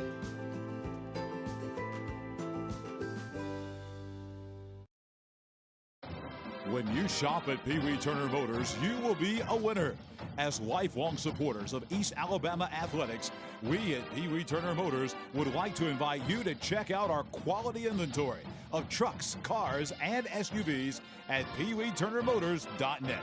We always guarantee credit approval and look forward to serving you and your family at Pee Wee Turner Motors on Quintard Avenue, Anniston. Your neighborhood Grub Mart is your one-stop shop for everything you need when you're on the go. Grub Mart features the best prices on Coke and Pepsi products and is the home to the 99-cent bag of ice every day. And Grub Mart is your exclusive home for the popcorn bucket. Purchase yours for only $5.99, then bring it for free refills throughout the year. And save every day with your Grub Mart Super Saver card. When you're on the go, it's good to know Grub Mart has everything you need. Gas, diesel, and delicious Oleo donuts. In business over 78 years, visit your local Grub Mart today. We are about to introduce you to the Young Oil Grub Mart muscle team this week. We got that coming up. Well, actually, we'll have the Player of the Week coming up. But let's tell you about Young Oil. Young Oil has the Super Saver card, the Marathon Rewards card. Their website is fantastic. Grubmart.com. Grubmart.com. Anything you want to know about all the things that they offer at Young Oil Grub Mart, they have it there. They also have an app that you can download. Search for that. Jobs available. They are all over East Alabama. We mentioned Southside. They're in Southside, right there by Barney Hood Stadium. They're in Center. They're in Piedmont, Jacksonville. They're in Gadsden. They're down in Lee County in the Auburn-Opelika area, Anniston, Oxford, everywhere. Check out Young Oil Grub Mart, bringing you our muscle team, which is Gadsden City this week. We showed you them earlier. And now we're going to show you our Farmers and Merchants Bank Player of the Week. We were out at Alexandria today, as a matter of fact. That is Elijah Hunter of the Alexandria Valley Cubs. And we also have, of course, head coach Todd Ginn, the head coach of the Valley Cubs. And we also have Kristen Lehman from Team Sports. He got a nice plaque. You see Coach Ginn holding that, courtesy of Farmers and Merchants Bank. And then there's that custom jersey from Team Sports that he has that has his name on the back, has Hunter on the back. And he had 172 yards rushing last week. He's only a junior. in the Valley Cubs win last week, 50-15 over Talladega out at Lou Scales Stadium in Alexandria. Our Farmers and Merchants Bank Player of the Week, Elijah Hunter of the Alexandria Valley Cubs. We'll have one more Player of the Week that we'll name next Friday night right here on After the Game. Back on high school football, Alabama's After the Game, presented by the Calhoun County Commission. Coach Michael Short, Chad Barnett back with us. And kind of an interesting game. And I thought it was going to be a great game, and it turned out to be a great game. Again, the A's here, 3A, 5A. But Piedmont's not typically your average 3A, and Sylacauga, yeah, unfortunately, the last couple of years has not been your average 5A team. But a 3A, 5A matchup tonight between Piedmont and Sylacauga at the Field of Champions. And Chad, this one was as good as any game we've seen all year, as it turned out, an overtime game in Piedmont. Yeah, no doubt. It was a big week last week for both schools, really. For Sylacauga, it was their first win of the Chris Smelly era. Meanwhile, Piedmont picked up that massive win. We've seen it over last week over Hokes Bluff in overtime to secure their 17th straight playoff berth. So we got two teams in different directions heading into tonight's matchup. To the Field of Champions, we go to check out the highlights. And I'll tell you, Sylacauga looks really good getting off the bus. They did not look like a one-win team. They are really athletic and a lot bigger than what I thought, and they came out really punishing. Their first drive gets down inside the one, but Piedmont's defense would hold the Aggies to a field goal. So a long drive would end in just 3 points for Sylacauga as Piedmont would take over first possession of the game. Nice pass from Cole Wilson to Luke Reinhardt, the big hero of last week. But that would be a first down, just short of it. They'd have to kick it back to Sylacauga and more Sylacauga Aggie offense. This a big run up to midfield, and they'd be in business one more time. But got a fourth down. Piedmont's defense, again, inside the red zone, trying to hold one more time, and they do. So 2 drives into the red zone, 3 points given up. Now Piedmont back on offense. And you have somebody like Ish Bethel, you know, it kind of just helps clean up a lot of messes. Cole Wilson, beautiful pass, 83 yards. Ish to the house. Just like that, Piedmont has taken over this game. 7-3 is your score as the Bulldogs take over on one big play. Sylacauga, though, back on offense. They're going to be dropping back to pass. Ben Dempsey with a big pick. So now Piedmont looks like they got some good momentum going. That's the ensuing possession. They would get the ball down at midfield. We'd go to the second quarter, still score tied or 7-3 Piedmont, but the offense for the Bulldogs would give it right back. First play of the second quarter, it's going to be a pick for the Aggies, giving the ball down to the 35-yard line. This time, the Bulldogs would not be so lucky to keep them out of the end zone as Sylacauga would drive. This touchdown would put them up on top by a score of 10-7. Aggies now on top. Now, welcome to the gun show. This kid had about 9 or 10 carries on this 60-yard drive. He was bulldozing all the way down. They had a first and goal from the 4. That snap goes over his head. Huge mistake. Bad snap. Looks like the drive is done, right? It's about a 25-yard loss. This a 3rd and goal from there. About 20 seconds to go in the half. And who did I say? Ish cleans up a lot? Cleans up a lot. Beautiful catch for the touchdown. That would put Piedmont back on top as they would take the lead at that point, 14-10. Ish says this all day. This is what I do. And the Bulldogs would take the lead at that point, but they would lose in overtime. 2 weeks in a row now they went to extra time. They lose tonight, though, by a final score of 32-31. And this is a game Piedmont led 24-10, so give a lot of credit for Sylacauga. They come back. They sent it to overtime, tied at 24, and I guess Sylacauga did kind of the same thing that Piedmont did last week. They get a touchdown and a 2-point conversion to win the game 32-31. Sylacauga not going to the playoffs. Piedmont is. They'll be on the road next week in the 3A playoffs at J.B. Pennington over in Buntsville. But, guys, with both of these teams, I think the word that we have to use, you go back to August, and now we come to November, the word with both Piedmont and Sylacauga is improvement. Both of these teams, I think, are better here in the first week of November than they were the last week of August. There's no doubt from just looking at scores for Sylacauga, they've gotten better and better each week. Yeah. And, you know, and I also have to go back to our 350 Coach Horn. He told me, he said, they're getting better, Coach. He said, just watching them, they're getting better and better every week, and I believe it from seeing them. But, you know, he's talking about 3A and 5A. You can always tell those 5A schools because all those tents they got on the sideline. And, you know, why they got tents? They don't sense having a tent if nobody's going both. If they're all going both ways, they never get to use a tent. So that lets you know they have more players. That's a very good point. I'm going to remember. I hadn't thought about that. The more tents you see, the higher A's, right? Yeah, the higher A's. The higher A's, the more tents. More All right. tents. Fair We're enough. going to take a look now at Class 3A. We're going to go to our regions now.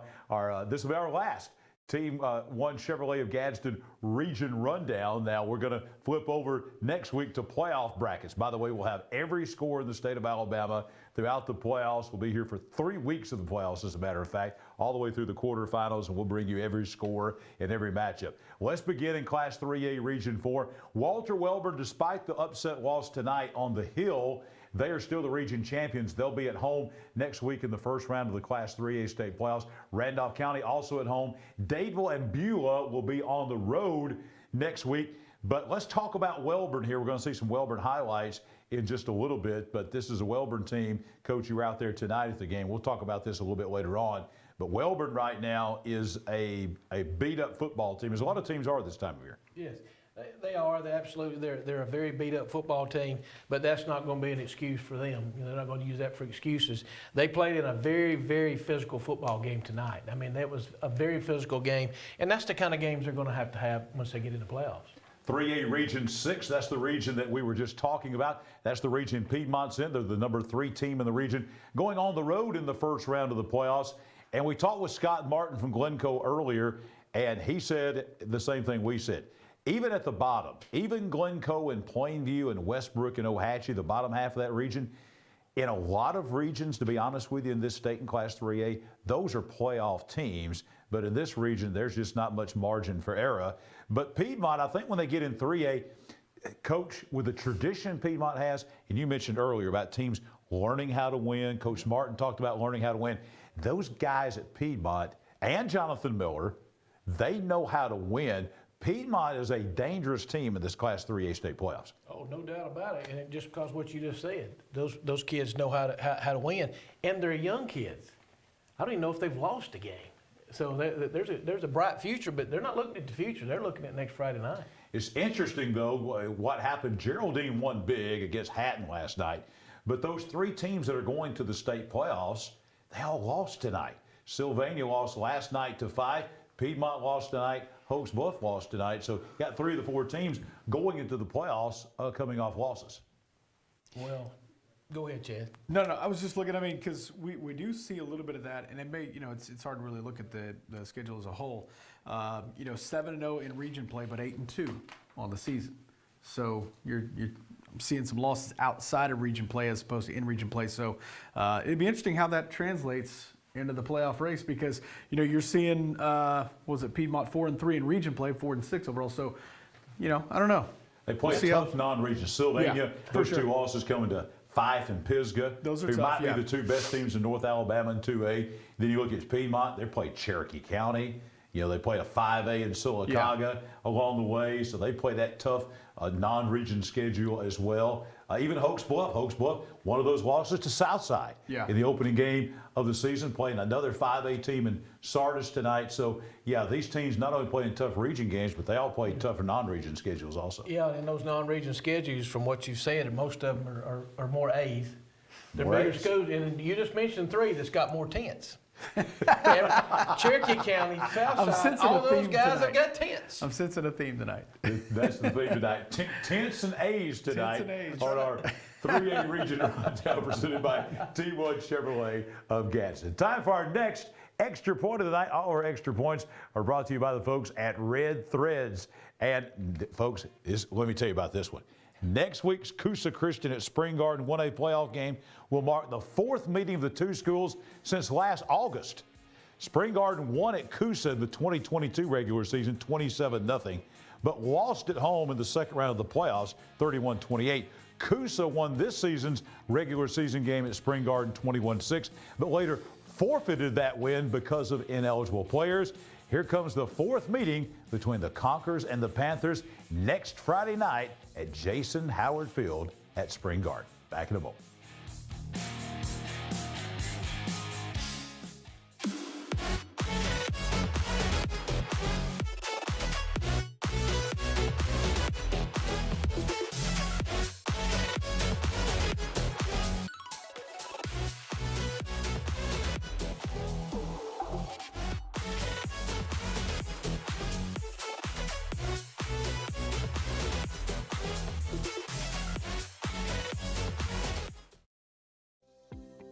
the Coosa Valley, on the banks of the Coosa River in Gadsden, Alabama. Fishing, boating, and paddling, and home to Team One Chevrolet. Team One Chevy has been serving generations for years. Even the grandkids are grown. Come by and see why so many people come back to Team One Chevy in Gadsden. Home of the best people, the best service, period.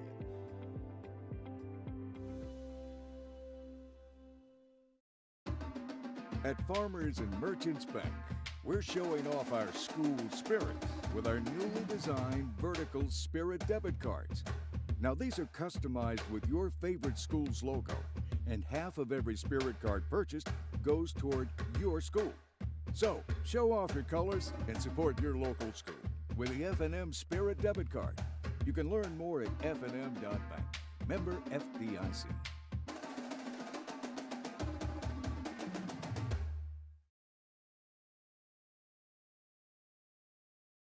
The game-winning touchdown. A goal line stand. The perfect catch. The perfect stop. These are the moments that move you, but when a sports injury puts you on the sidelines, it's our job to get you moving again. Aniston Orthopedic Associates is the longest-standing orthopedic practice in East Alabama, providing exceptional care to thousands of athletes. Shaping the next generation of legends. Dedicated. Dedicated to what moves you. Aniston Orthopedic Associates, 8 a.m. Saturday Sports Injury Clinic. Every football season Saturday, 701 Layton Avenue, 3rd floor, Tyler Center.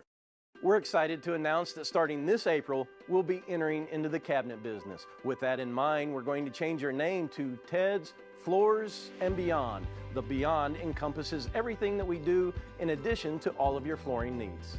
We've partnered with Welberg Cabinet Company, who makes the highest quality cabinets in the industry. So when you're ready for a complete kitchen or bathroom remodel, shop Ted's.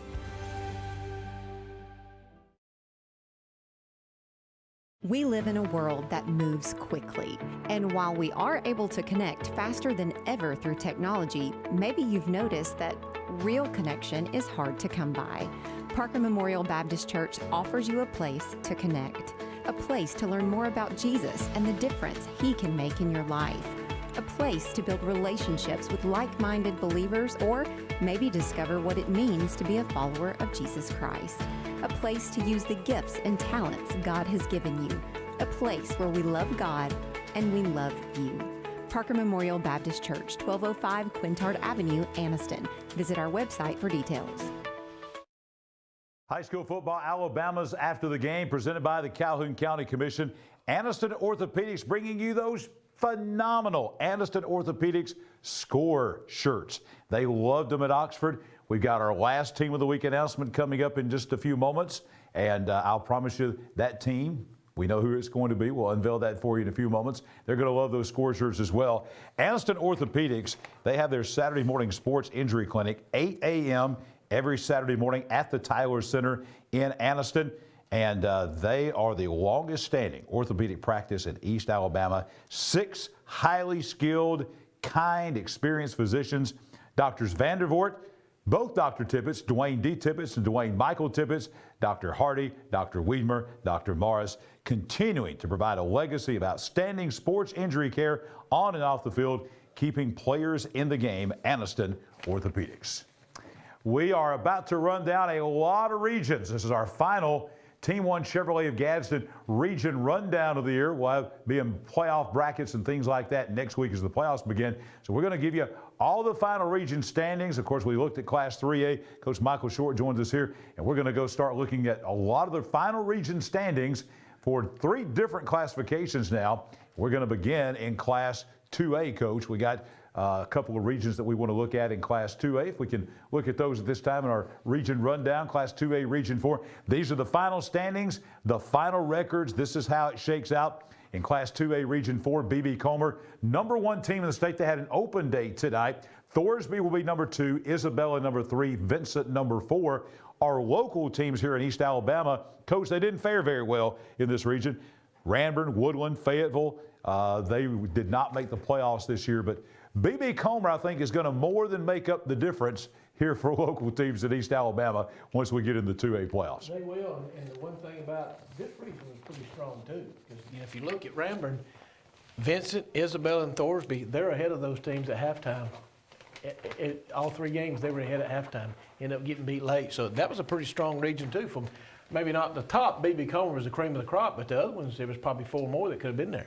Class 2A Region 6 was dominated by Locust Fork. Locust Fork not only undefeated in the region, but, Coach, they were 10-0, and they were undefeated overall, and this is the first ever 10-0 season in Locust Fork history. Southeastern had a nice year. They get the other home field advantage in the playoffs in that region. And then, hey, Pleasant Valley and West End, 2 other local teams from East Alabama with those other 2 playoff spots. And what a job that Jonathan Nix has done. 5-5, first time in the playoffs in 13 years. Only the 5th playoff berth, I believe, in Pleasant Valley history, going all the way back to the mid or early 1980s. He did a great job, and we were out there last night. And I mean, look at the number of people that weren't dressed. You know, he told us when he come to the show that night, if we can stay healthy, there's no telling where we could go. But again, with all the injuries they had, it tells you how well coached they are. They found a way to get into the playoffs and end up being 3rd. In Locust Fork, people, they used to be 4A. They did. And then Southeastern came about. Was a junior high down in Remlap who fed Locust Fork. The folks in Blount County and the Blount County school system decided to make Southeastern its own high school. And when they did, all those kids that used to go to Locust Fork from Southeastern, they stayed at home and just went to Southeastern, stayed in Remlap instead of going to Locust Fork. And so now you have, instead of 1 4A school, 2 2A schools. That's arithmetic even I can figure out there. Locust Fork, the region champion. We talked about tough regions top to bottom. This region right here in Class 4A, Region 4, wow.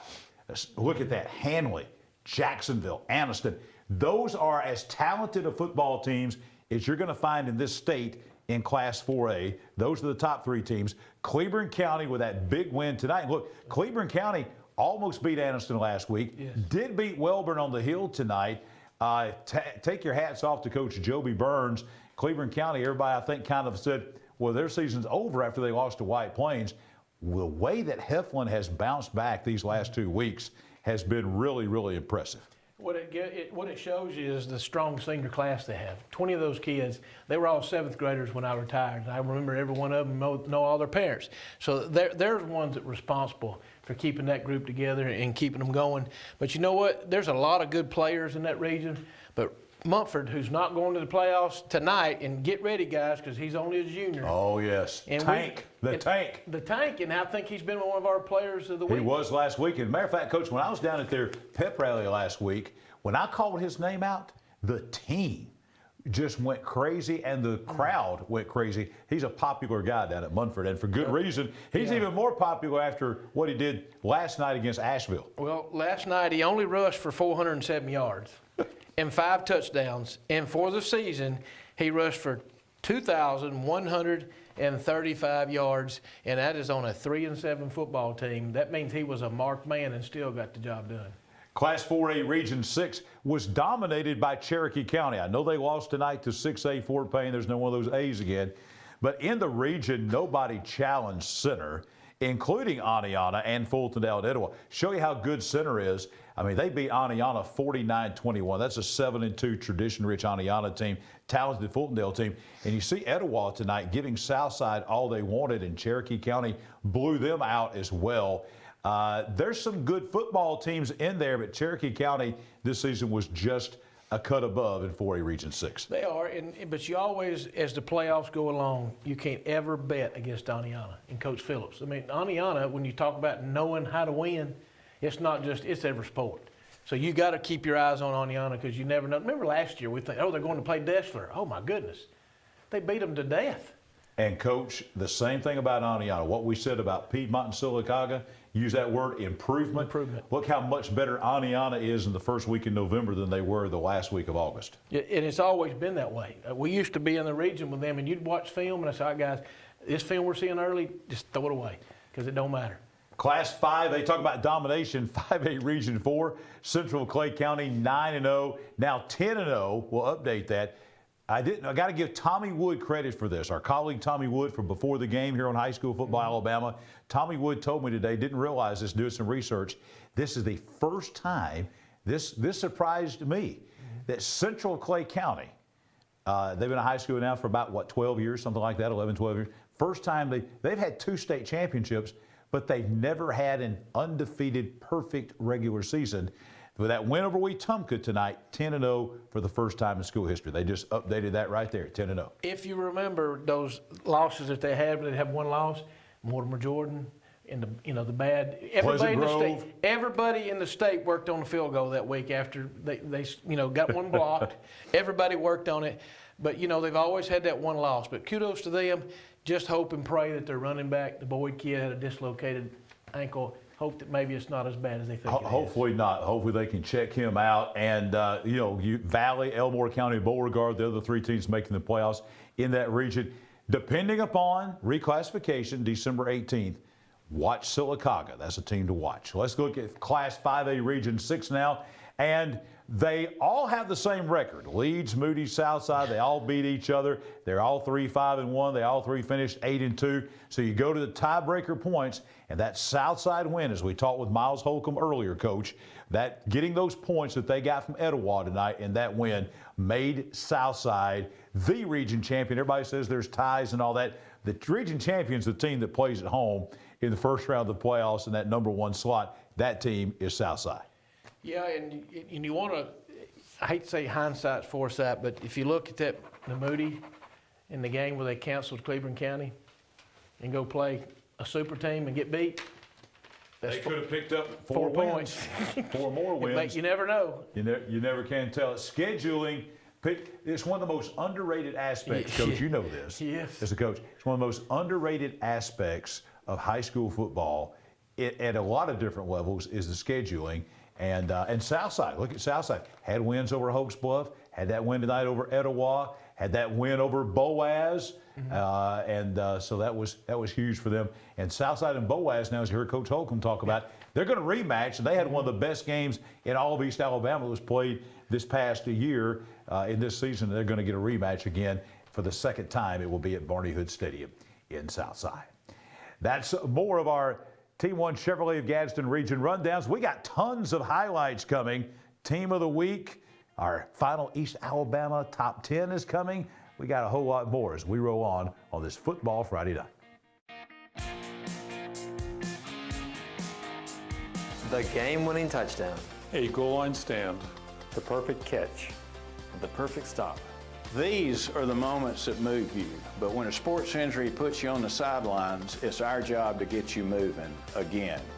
Aniston Orthopedic Associates is the longest-standing orthopedic practice in East Alabama, providing exceptional care to thousands of athletes. Shaping the next generation of legends. Dedicated to what moves you. Aniston Orthopedic Associates, 8 a.m. Saturday Sports Injury Clinic. Every football season Saturday, 701 Layton Avenue, 3rd floor, Tyler Center. There's a lot to think about when you're having a baby. Colors of the nursery, names, and most importantly, where to deliver. We want a hospital that gives families a more personalized birthing experience. With a compassionate team of doctors and nurses, and a hospital where my baby and I can instantly bond with all the comforts of home. So where do we find all that? Right here at RMC, the first designated baby-friendly hospital in Alabama.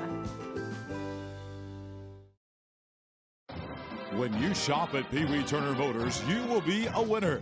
As lifelong supporters of East Alabama athletics, we at Pee Wee Turner Motors would like to invite you to check out our quality inventory of trucks, cars, and SUVs at PeeWeeTurnerMotors.net.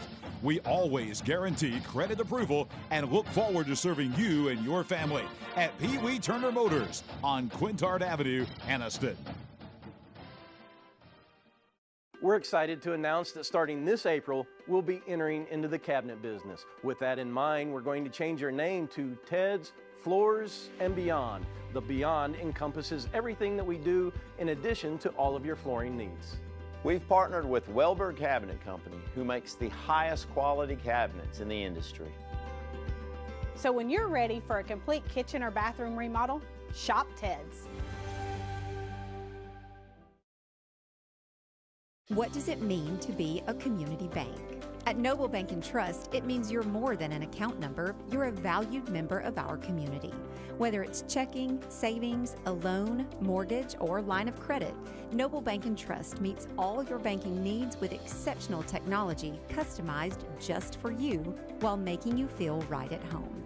Make the switch to Noble Bank and Trust, and we will make sure you're taken care of from beginning to end. Noble Bank and Trust, member FDIC, equal housing lender. The Calhoun County Commission, made up of Terry Howell, Danny Shears, Fred Wilson, Carolyn Henderson, and Lee Patterson, ask you to take a look at what Calhoun County has to offer. Beautiful parks, neighborhoods, recreational facilities, historic sites, and museums. Our citizens enjoy a high quality of life and strongly support the arts. If you are considering expanding or starting a new business, take a look at what Calhoun County has to offer. You'll be glad you did. High school football, Alabama's After the Game is presented by your Calhoun County Commission. Fred Wilson, Danny Shears, Carolyn Henderson, Terry Howell, Lee Patterson. They support all the schools in Calhoun County, and they also make a big investment, not only in the school systems, but also in our great parks and recreation facilities and our attractions and our tourism here in Calhoun County, and doing great things to improve the quality of life, like bringing you High School Football Alabama's After the Game here on Facebook and YouTube. And we appreciate the folks with the Calhoun County Commission. Back with Coach Michael Short and also Chad Barnett. Got a lot of team sports highlights coming up. An interesting game tonight out at Jack Stewart Field at Sachs. Two teams that had not won a game. And I mentioned this last week. You know, one of the hardest things to me in all of football. Football is such a tough game. Both of you guys have played this game and you know what I'm talking about. One of the hardest things is to go through an entire season and not have one win. That's hard, especially in football. And both these teams were facing that coming in tonight. Both teams played well tonight. This was a great contest out at Jack Stewart Field, Sachs and Talladega. You know, there's nothing like waking up on a Saturday morning, especially a cool, crisp Saturday morning. You're a little sore from the night before. Maybe you got the windows open in the house, wind's blowing through. It's that good feeling of soreness, right? Yeah. That's what these teams are trying to get to tonight, and it's the final chance for both Talladega and Sachs. Both are winless on the season. This will be the final opportunity to gain some momentum going into the 2024 season. So out to Jack Stewart Field we go to check out the highlights as the Sachs faithful would be out tonight, hoping their team would be able to pull out the victory tonight. As you see, we got there in the second quarter, about 4:26 to go. It's 21-13 Talladega. Sachs with the ball. Jules McClellan, a 5-yard run, and then McClellan with another run again. This time it's going to be 6 yards. He's going to find his way to barrel through there and pick up a first down for the Wildcats. Big play by the running back for the Wildcats, Dorian Walker now, for 16 yards. This is a little bit more explosive around the right side. Time expired, though, at the end of the half, and we go to the halftime. Same score, still 21-13. Sachs head coach Alfonso Freni hoping his team can come out with some fireworks in the first drive of the second half, and that's what they would do. Dorian Walker, 15 yards over the left side for a first down for the Wildcats.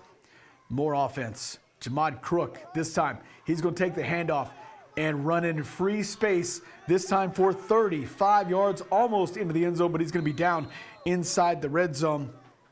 Walker now on another first down run for Sachs as they have that momentum churning and going. Now Jamoris Young, he's going to keep it himself, 3 yards in there for the touchdown. That put him on the board. The 2-point conversion, as you can see, as Morris keeps it himself this time again on the right side. 2-point conversion is good, and we are tied at 21 apiece with 10 minutes to go in the third. Bill Smith, head coach, and winless last year, really wanting this game, and they played really well to begin with. Talladaga's Jackson Burrell with a huge completion to Malik Smith down to the 15-yard line, and now the Tigers are in business. Both teams fighting hard for this win tonight. Burrell to Cordell Curry. And this would lead to a 4th and short. There'd be an offsides penalty on Sachs that would give Talladega a first down, but that would stall again. Now they would go for another field goal to take the lead. High snap. The kick is going to be wide left. No good. Still tied at 21 apiece when we left. And as we mentioned, Talladega falls short. Oh, so close tonight. Sachs pulls out the massive win tonight, 29-27. Guys, you have to be impressed by the effort, though. I mean, you're 0-9, and you can come in and you lay down. And Talladega Sachs, neither one laid down tonight. They laid it on the line tonight out of Jack Stewart Field. And for anybody out there that's got any questions, I know Bill Smith well. He's a good football coach. Oh, yeah. Ain't no doubt about that. I mean, he's going at the out this summer at the FCA 7-on-7, and he found out driving over that his defense coordinator left him. So that's the kind of stuff he's had to deal with this year, and he is a good football coach, people. I know him well. He's a great one. Has proven he is and a fine person. He, as good of a football coach he is, Bill Smith's probably even a finer man. Congratulations though to Alfonso Freni and the Sachs Wildcats. All that you talked about, Chad, you get a great description of that. Sachs is going to feel that in the morning. And it's a nice, crisp fall morning too. This can feel real good. So that's going to be a perfect feeling for those boys heading into the season. So. Another interesting game tonight. Walter Wellborn on the hill at Wellborn. It was senior night tonight. Walter Wellborn hosting Cleburne County. Now, Cleburne County, there's a lot of things about, I think a lot of folks just assumed that Cleburne County was going to lose this game to Wellborn. And then all the focus on that last playoff berth was, what was going to happen with White Plains and Westbrook. White Plains has to win. The thing about it was, it didn't matter what White Plains did tonight if Heflin won the game, and Heflin won the game tonight on the hill at Walter Wellborn. Huge win for Cleburne County. Yeah, massive. Wellborn Panthers knew their fate coming into tonight. They knew that they were playing Flomaton next week at home in the first round of the playoffs. Meanwhile, though, the Tigers, you mentioned, John, their fate was up in the air as they head into this game tonight in a three-way tie for the fourth spot between White Plains and Mumford. So off to the hill we go as the Panthers are looking to defeat Cleburne County, and it's senior night.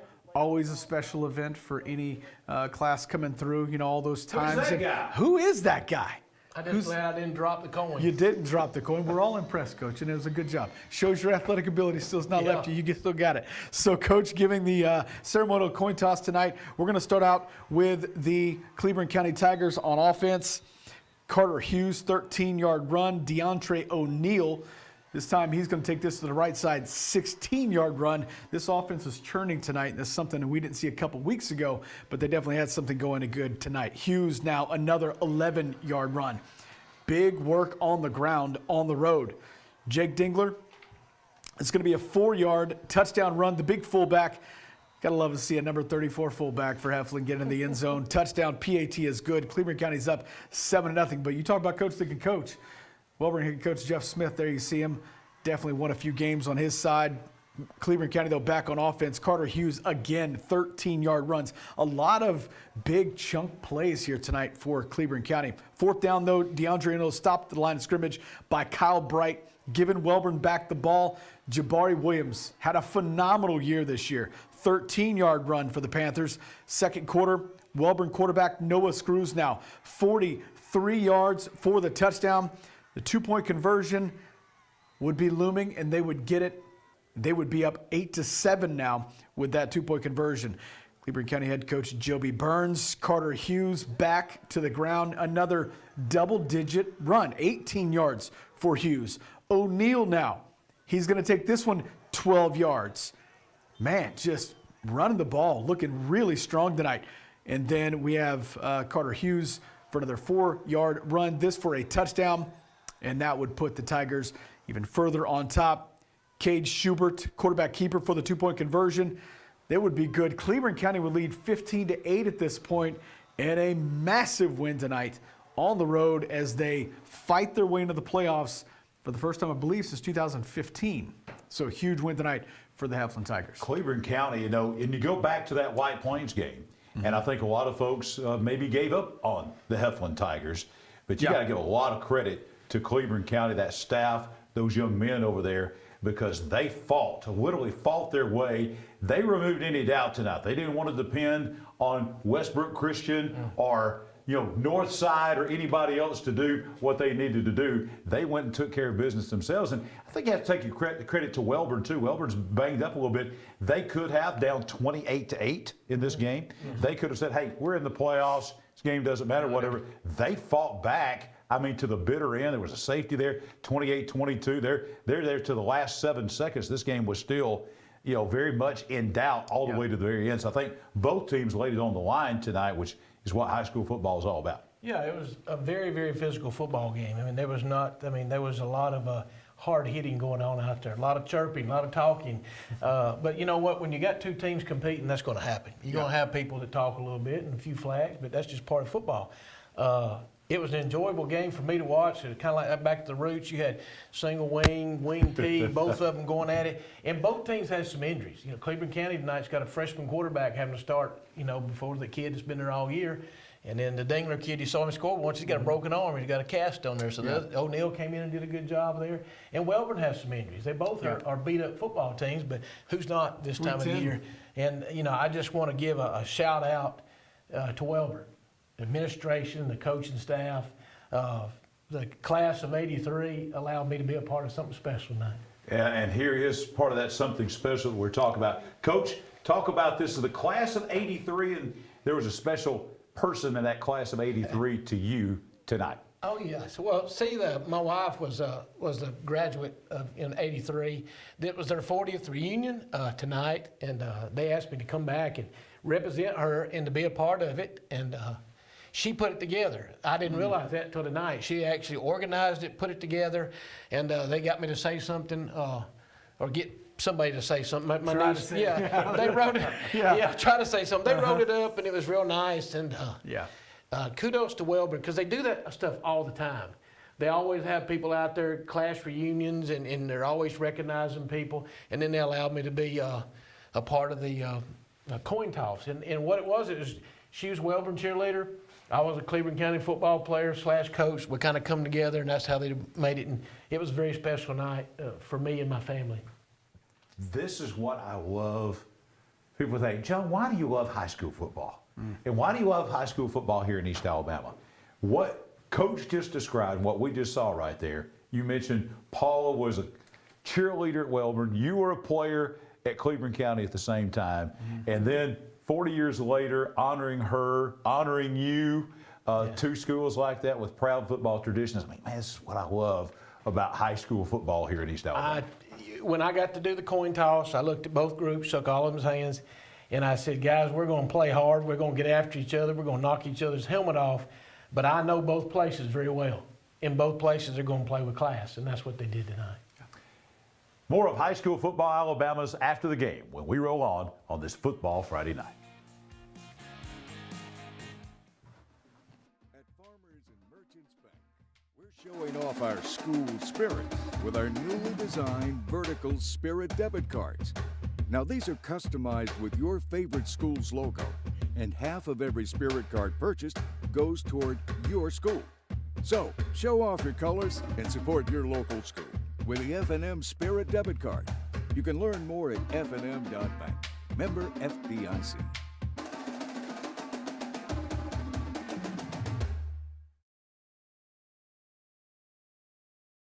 We live in a world that moves quickly, and while we are able to connect faster than ever through technology, maybe you've noticed that real connection is hard to come by. Parker Memorial Baptist Church offers you a place to connect, a place to learn more about Jesus and the difference He can make in your life, a place to build relationships with like-minded believers, or maybe discover what it means to be a follower of Jesus Christ. A place to use the gifts and talents God has given you. A place where we love God and we love you. Parker Memorial Baptist Church, 1205 Quintard Avenue, Anniston. Visit our website for details. Your neighborhood Grub Mart is your one-stop shop for everything you need when you're on the go. Grub Mart features the best prices on Coke and Pepsi products and is the home to the 99-cent bag of ice every day. And Grub Mart is your exclusive home for the popcorn bucket. Purchase yours for only $5.99, then bring it for free refills throughout the year. And save every day with your Grub Mart Super Saver card. When you're on the go, it's good to know Grub Mart has everything you need. Gas, diesel, and delicious Oleo donuts. In business over 78 years, visit your local Grub Mart today. After 15 years of supplying top quality, name brand sports equipment and team apparel to hundreds of Alabama schools, coaches, and athletes, and continuing to provide custom uniforms, embroidery, and screen printing, Team Sports is adding a new player. Coming soon, McClellan Sports and Outdoors. Whether you're an athlete in search of football helmets, bats, or even cleats, or an outdoor enthusiast in search of apparel from top brands, McClellan Sports and Outdoors has you covered. Visit McClellansports.com for more information.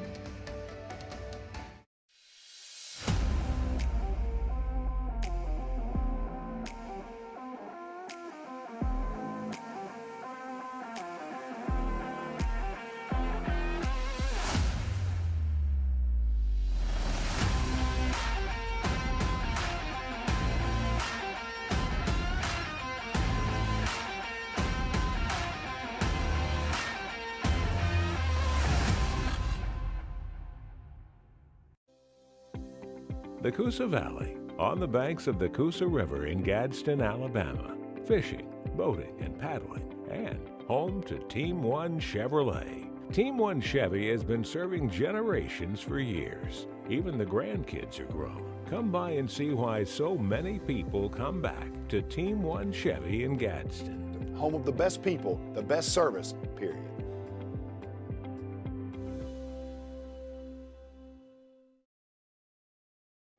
Red Threads, powered by O-Brand. They are your officially licensed JSU apparel leader, I'll promise you, on the square in Jacksonville. Also, they have local high school team gear. And if you need custom apparel for your event or company, Red Threads can do it. They provide our Muscle Team t-shirts from Grub Mart and Young Oil. They also do our Anston Orthopedics Score shirts. By the way, our Team of the Week announcement coming up momentarily. Red Threads, check out their store on the square in Jacksonville. They also bring you our Red Threads Extra Points. We have one of those coming up as well.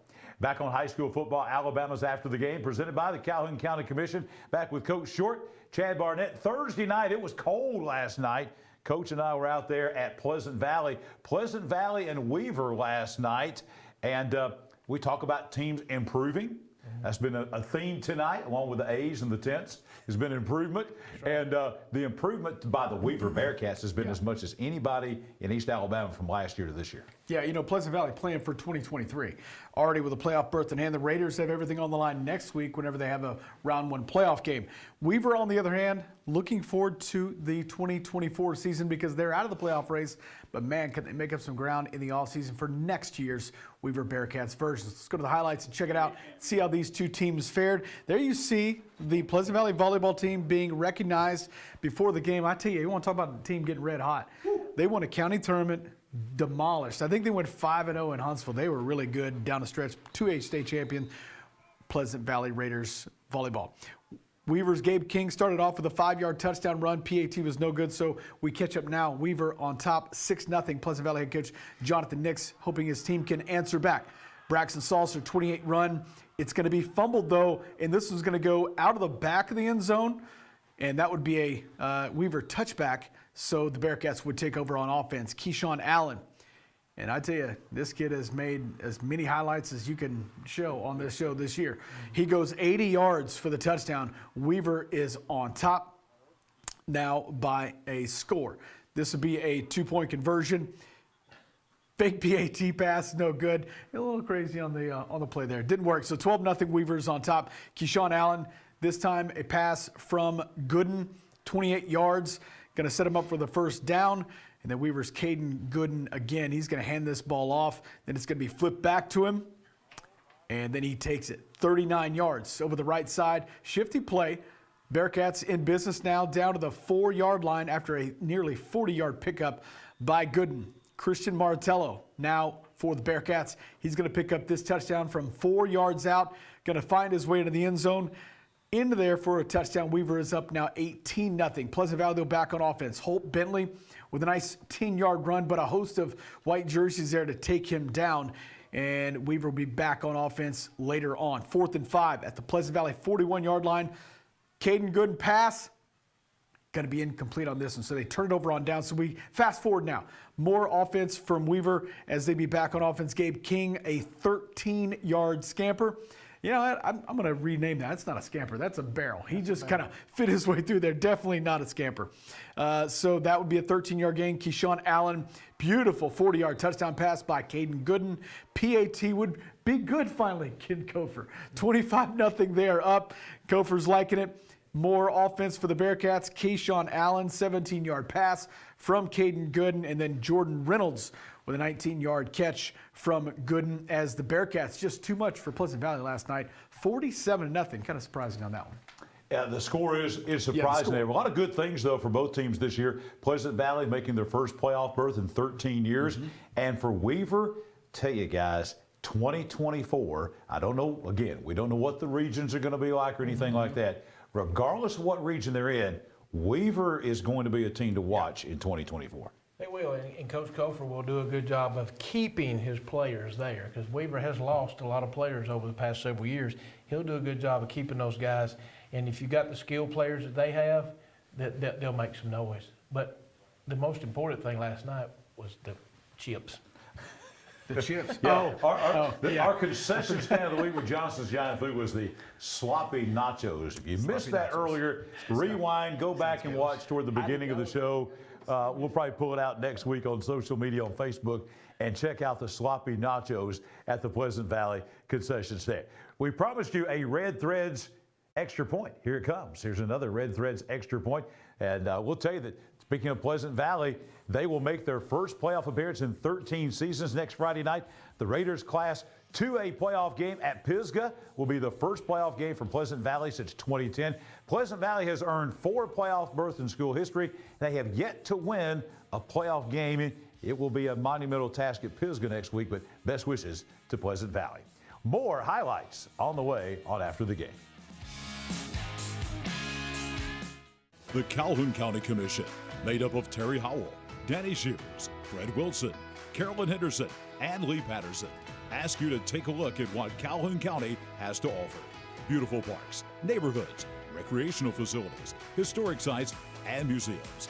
Our citizens enjoy a high quality of life and strongly support the arts.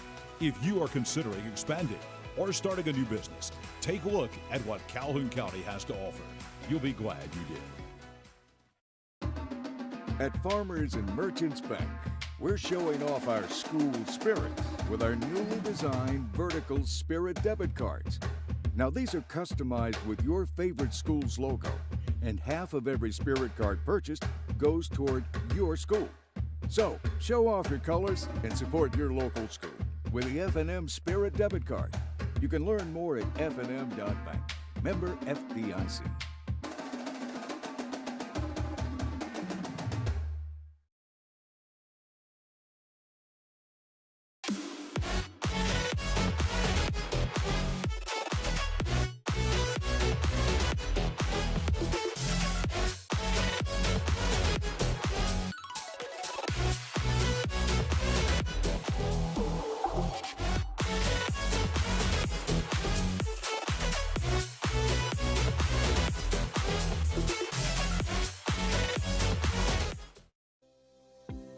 The Coosa Valley, on the banks of the Coosa River in Gadsden, Alabama.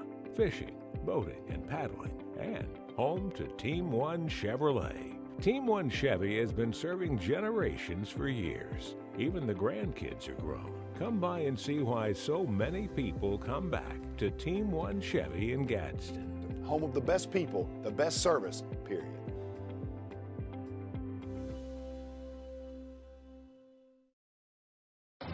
When you shop at Pee Wee Turner Motors, you will be a winner. As lifelong supporters of East Alabama athletics, we at Pee Wee Turner Motors would like to invite you to check out our quality inventory of trucks, cars, and SUVs at peeweeturnermotors.net. We always guarantee credit approval and look forward to serving you and your family at Pee Wee Turner Motors on Quintard Avenue, Anniston. We're excited to announce that starting this April, we'll be entering into the cabinet business. With that in mind, we're going to change our name to Ted's Floors and Beyond. The Beyond encompasses everything that we do in addition to all of your flooring needs.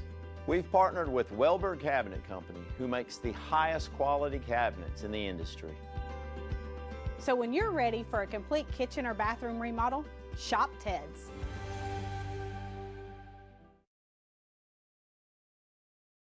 USA Softball of Alabama brings you our scoreboard every Friday night. That's what it's all about, the scores here on High School Football Alabama's After the Game. They are the national governing body of softball in the United States. Since 1933, USA Softball has become one of the nation's largest and fastest growing sports organizations. They grow from just a few hundred teams to over 120,000 teams today. They have a membership of over 1 million. And here in Alabama, you can go to usasoftballofalabama.com. They have tournaments going on year-round all across the state of Alabama. Go to their USA Softball of Alabama Facebook page to find out the latest on those tournaments. USA Softball of Alabama, proud sponsor of high school football Alabama's After the Game. Back with Coach Short and with Chad Barnett. A lot of highlights to bring you from Etowah County now. No game bigger tonight and no more of an impressive win than we saw from Southside. We had Miles Holcomb on earlier in the show talking about this big must-win for Southside. They were in the playoffs, but they wanted to have home field advantage, and they wanted to win this region title in 5A Region 6 outright. They had a tough time tonight with Etowah, but they got the job done. Yeah, no doubt. And despite losing their first region game at the hands of the Moody Blue Devils last Friday night, Southside would not only garner that possible playoff spot, but would garner a 10-win season tonight with a win over their crosstown rival, Etowah. So let's go to the highlights and check it out and see how it happened. Etowah's owned this series, winning 30 of the last 43 previous matchups. We got to Etowah with Southside leading 14-7.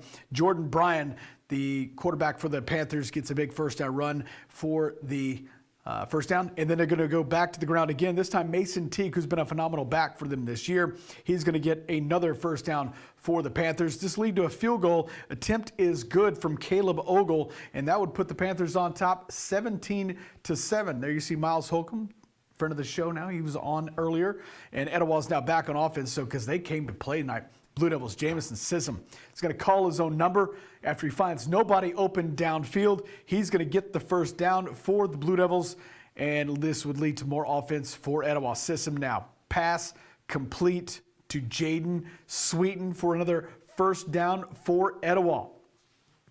Next play, Sissom now. He's going to connect with Keelan Smith. This is going to be for a touchdown. Beautiful job finding ways to just stay open and eyes downfield. Touchdown for Etowah. The PAT snap, though, would be fumbled, and that would, of course, lead to no points. So 17-13 as Southside would still keep the lead. Tables turn here for Southside as they would be picked off. Tough pass from Bryan gets picked off by Sissom. The pick is going to go down inside the red zone, so Etowah is setting up nicely. Very next play, Sissom is going to connect with Kyle Bennett. Reeves for the touchdown. PAT is going to be good. Etowah will lead 20-17 at this point, but as we mentioned, Southside would fight back. They would earn the victory tonight, 45-27 from that point. There's been a lot of big things in the last 30 years or so at Etowah. They had a lot of major talent through the years. Freddie Kitchens, Todrick Malone, Cardell Cadillac Williams. You know, just keep going on. Jameson the guys, Wadley. Jameson Wadley. I mean, it just grows. The next big thing, Sissom.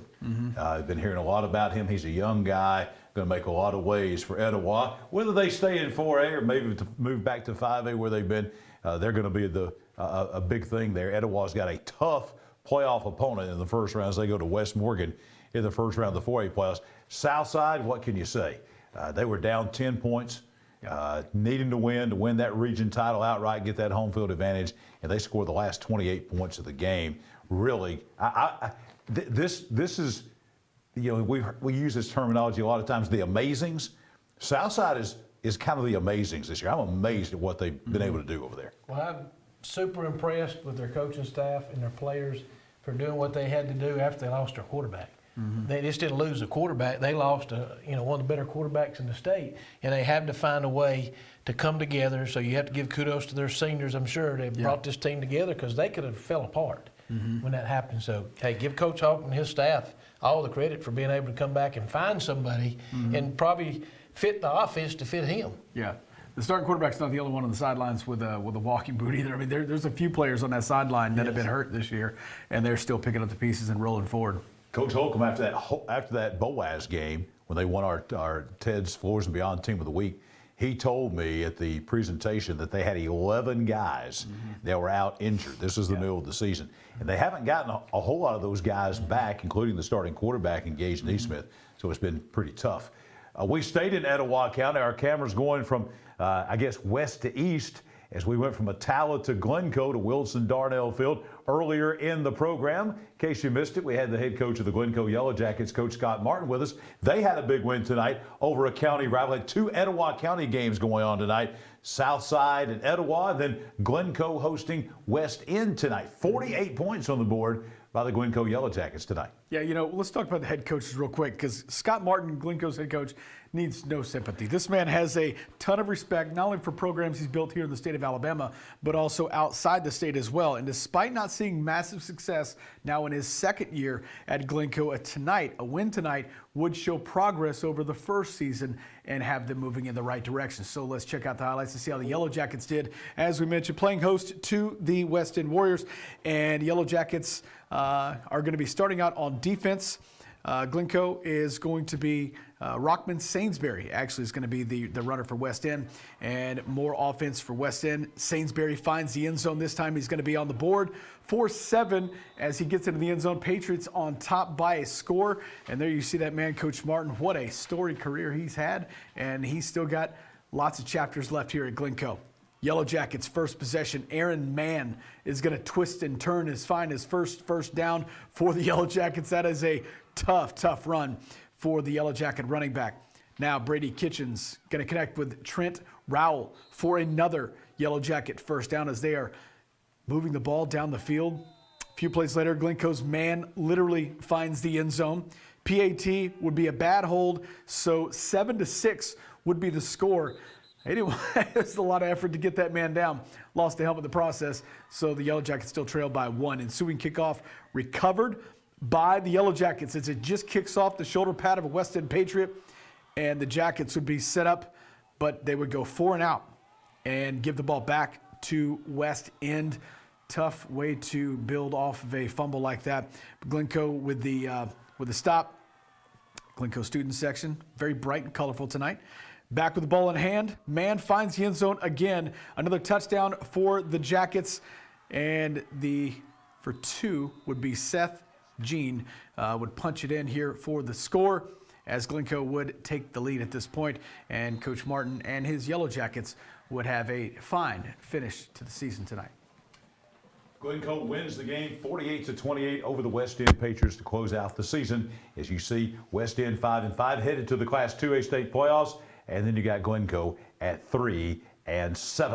Well, let's talk about our final 2 classifications as far as our region rundown goes tonight, presented by Team 1 Chevrolet of Gadsden. We'll begin in Class 6A.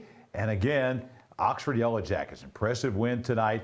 They will be at home in the first round of the playoffs. They have Athens coming in to Lamar Field next week. Clay Chalk finished 1, Center Point the 3, Pinson Valley the 4. So Oxford at home next week. Yellow Jackets, I said at the beginning of the season, like Oxford probably could finish maybe 8-2 this year, which will be a next good step, maybe a home field playoff game.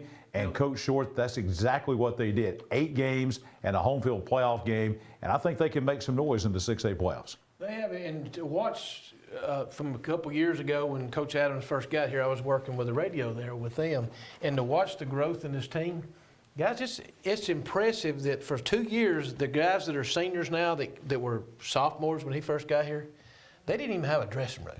Mm-hmm. I mean, they dress wherever they could find a place to dress, and he's been in a trailer.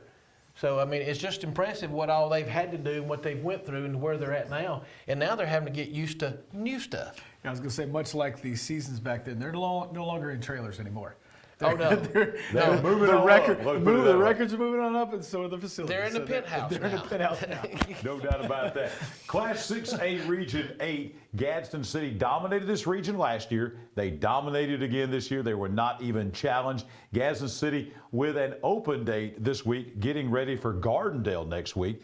Again, though, Fort Payne, we saw how good Fort Payne was, beating Cherokee County tonight in Center. But Gadsden City, I think, again, Gadsden City last year was a second-round playoff team. I think the Titans can go even further this year in Class 6A. If they get a couple breaks and the breaks go their way, they could make it to the third round. A lot of it has to be with matchups and who you get matched up against. Good open date, good scheduling there by Ollie Smith as Gadsden City has a week to kind of heal up and get ready to host that first-round playoff game next Friday night at Titan Stadium. Let's go from the largest classification in East Alabama to the smallest. Wadley, again, a big winner tonight over Woodland. Spring Garden had an open date. That's going to be big for that playoff game next week. Ragland the 3, Winterboro the 4. I tell you what, I think there's an opportunity, and Coach, you and I are thinking the same thing here. Class 1A Region 6, it will not be easy, but there's a chance here for all of these teams to maybe win. I think Spring Garden, we're going to see, they're matching up with Region 7. I think Spring Garden and Coosa is going to be a great game. I think Wadley can win. I think Ragland can go on the road and win.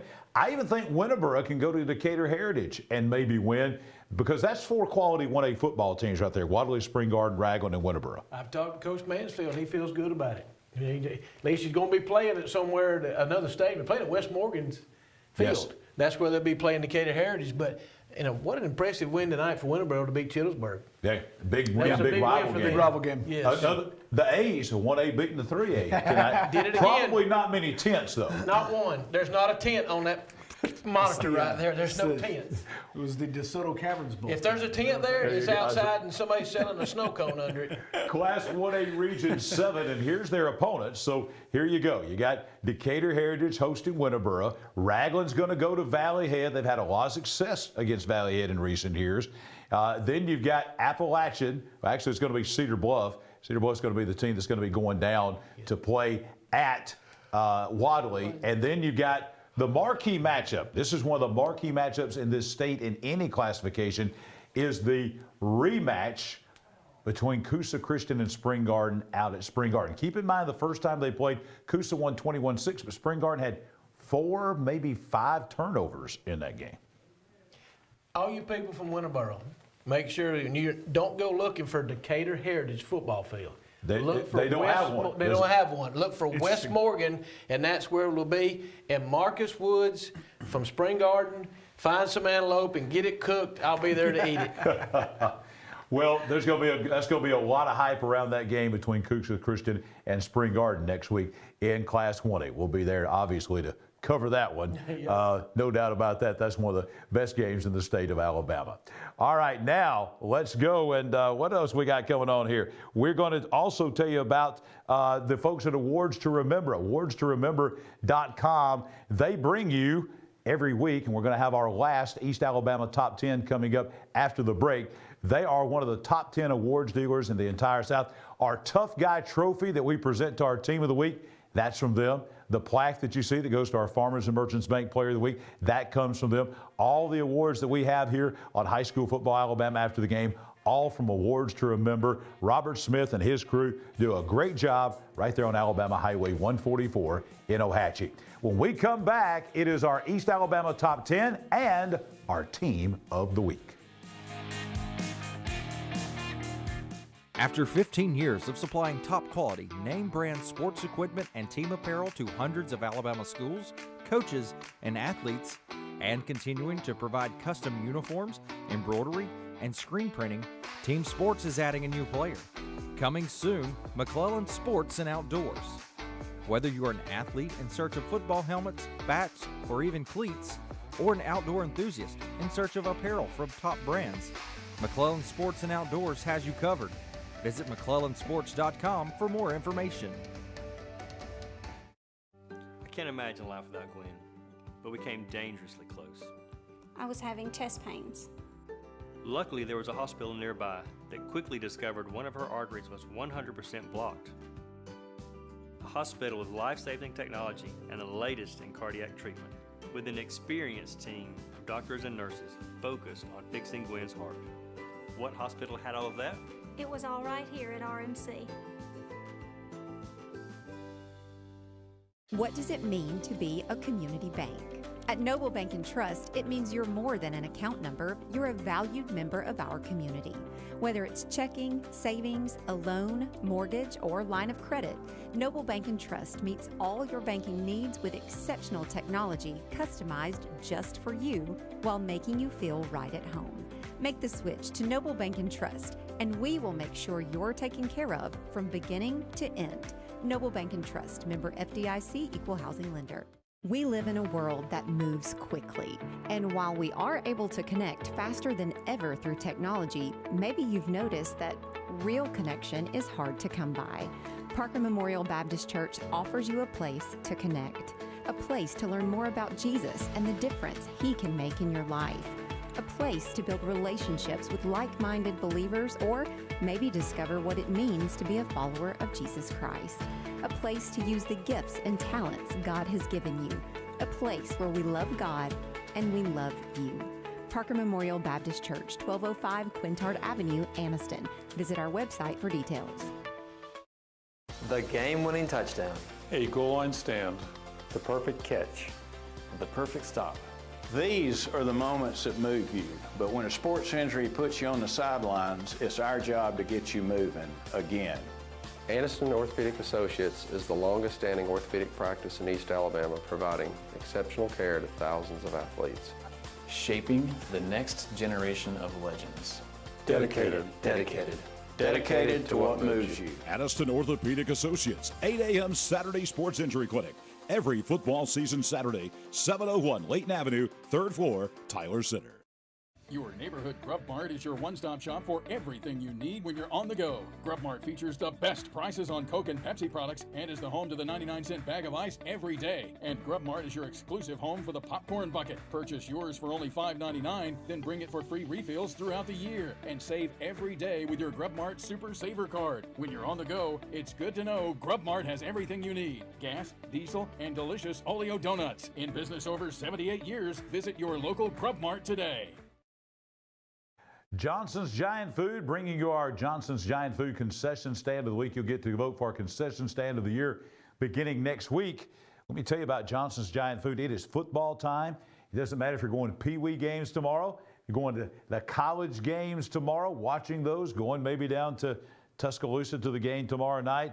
Whatever you're doing, if you're tailgating, if you're going to cook at home, if you're going to go to just the deli and get something, Johnson's Giant Food has you covered. They've got the best meats in East Alabama, and also that deli is phenomenal. They've got the chicken fingers, the fried chicken, the chicken salad, and then they've got all the amenities to go with it, all the soft drinks and the chips and dips and everything that you need for tailgating or whatever it is you're doing. Maybe you're not tailgating, maybe you're tailgating on your back porch watching the game. Check out Johnson's Giant Food, 5 locations to serve you in Etowah and Calhoun counties, East Gadsden, downtown Gadsden, Attala, Coldwater, and in Jacksonville. Now, time for our final Red Threads Extra Point of the night. Every AHSAA member school, we've been talking about this earlier, and the average fan may not know this, that participates in the state football playoffs will be represented in a mandatory member Saturday morning meeting in Montgomery tomorrow morning. The playoff brackets, game sites, host school duties, ticketing, sportsmanship, travel, game management will be among the many topics that will be presented to each school before the playoffs begin next week. And now we are back on After the Game with Coach Short and Chad Barnett, and we're going to talk about our awards to remember East Alabama Top 10. Playoffs begin next week, so this is our last Top 10 of the year. And there were a few changes here with some of the games that happened tonight. So we're going to begin at number 10. And number 10 in our East Alabama Top 10, presented by Awards to Remember, Jacksonville. They lost. They've got 2 losses, but those 2 losses to Handley and Oxford. So we're keeping them in the top 10 at number 10. Number 9 in our East Alabama Top 10, Moody did not play. Again, they only have 1 loss to a team in the state of Alabama, and that was to Leeds. Number 8 in our East Alabama Top 10, Cherokee County. They were at 2. They lost. I know they lost to one of the big A's, but they did lose tonight, so we're going to drop them down to number 8 there at 9-1. Number 7, our East Alabama Top 10, the Oxford Yellow Jackets, with that win tonight over Jacksonville. That's why Jacksonville dropped. Oxford rises a little bit. Number 6 in our East Alabama Top 10, that is Wadley. Another impressive big win tonight, very quietly, 9-1 in Class 1A, headed for the playoffs next week. Top 5 in our East Alabama Top 10, Randolph County, another big win tonight. They are also 9-1. Number 4, the East Alabama Top 10, Coosa Christian. Don't pay attention to their overall record. On the field, they're 9-1. Number 4, Class 1A team. Number 3, our East Alabama Top 10, the Handley Tigers. Again, they had an open date. Their season's done. They're going to host a first-round playoff game in Class 4A.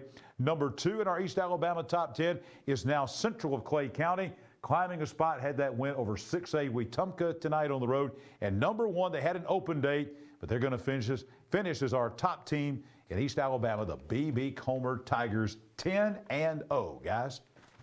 I was asked tonight on the Piedmont sideline who's the best team I've seen all year, and I kind of hesitate a little bit because, you know, I have to watch this little screen, so it's kind of tough for me to see. Yes. But the one that stands out after 10 weeks of seeing all these teams, Central Clay, to me.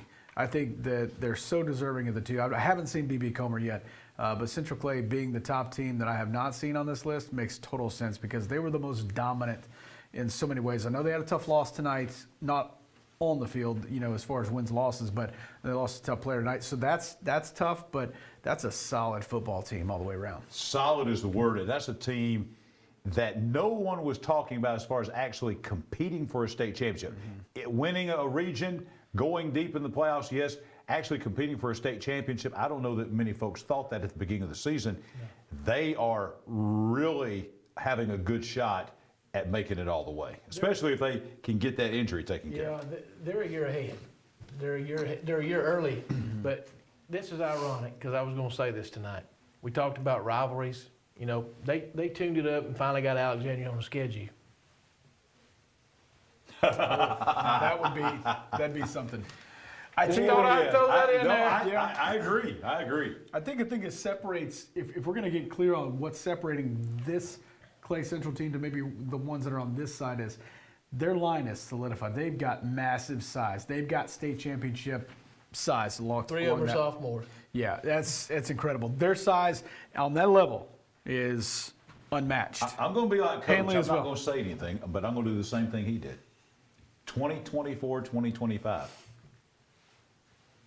See if we can make that happen. Who makes We'll that see.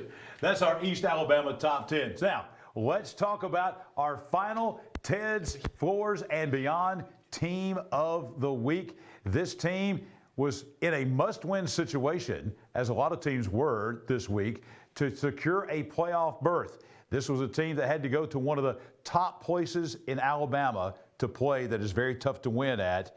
And they went in and not only took care of business and won the game, they earned it on the field, a state playoff berth in Class 4A Region 4. Congratulations to Coach Joey Burns and the Cleburne County Tigers, this week's Ted's, Floors, and Beyond Team of the Week. We're bringing the awards to remember Tough Guy Trophy, the Ted's T-shirts, and we're bringing the Anniston Orthopedic Score shirts to Heflin, Alabama next week as the Cleburne County Tigers get ready to go to Jackson. And we're getting ready to go out of here on After the Game, presented by the Calhoun County Commission. Playoffs coming. We'll be back here next week at 10 o'clock.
After the Game is a production of Fairfax Garden Media.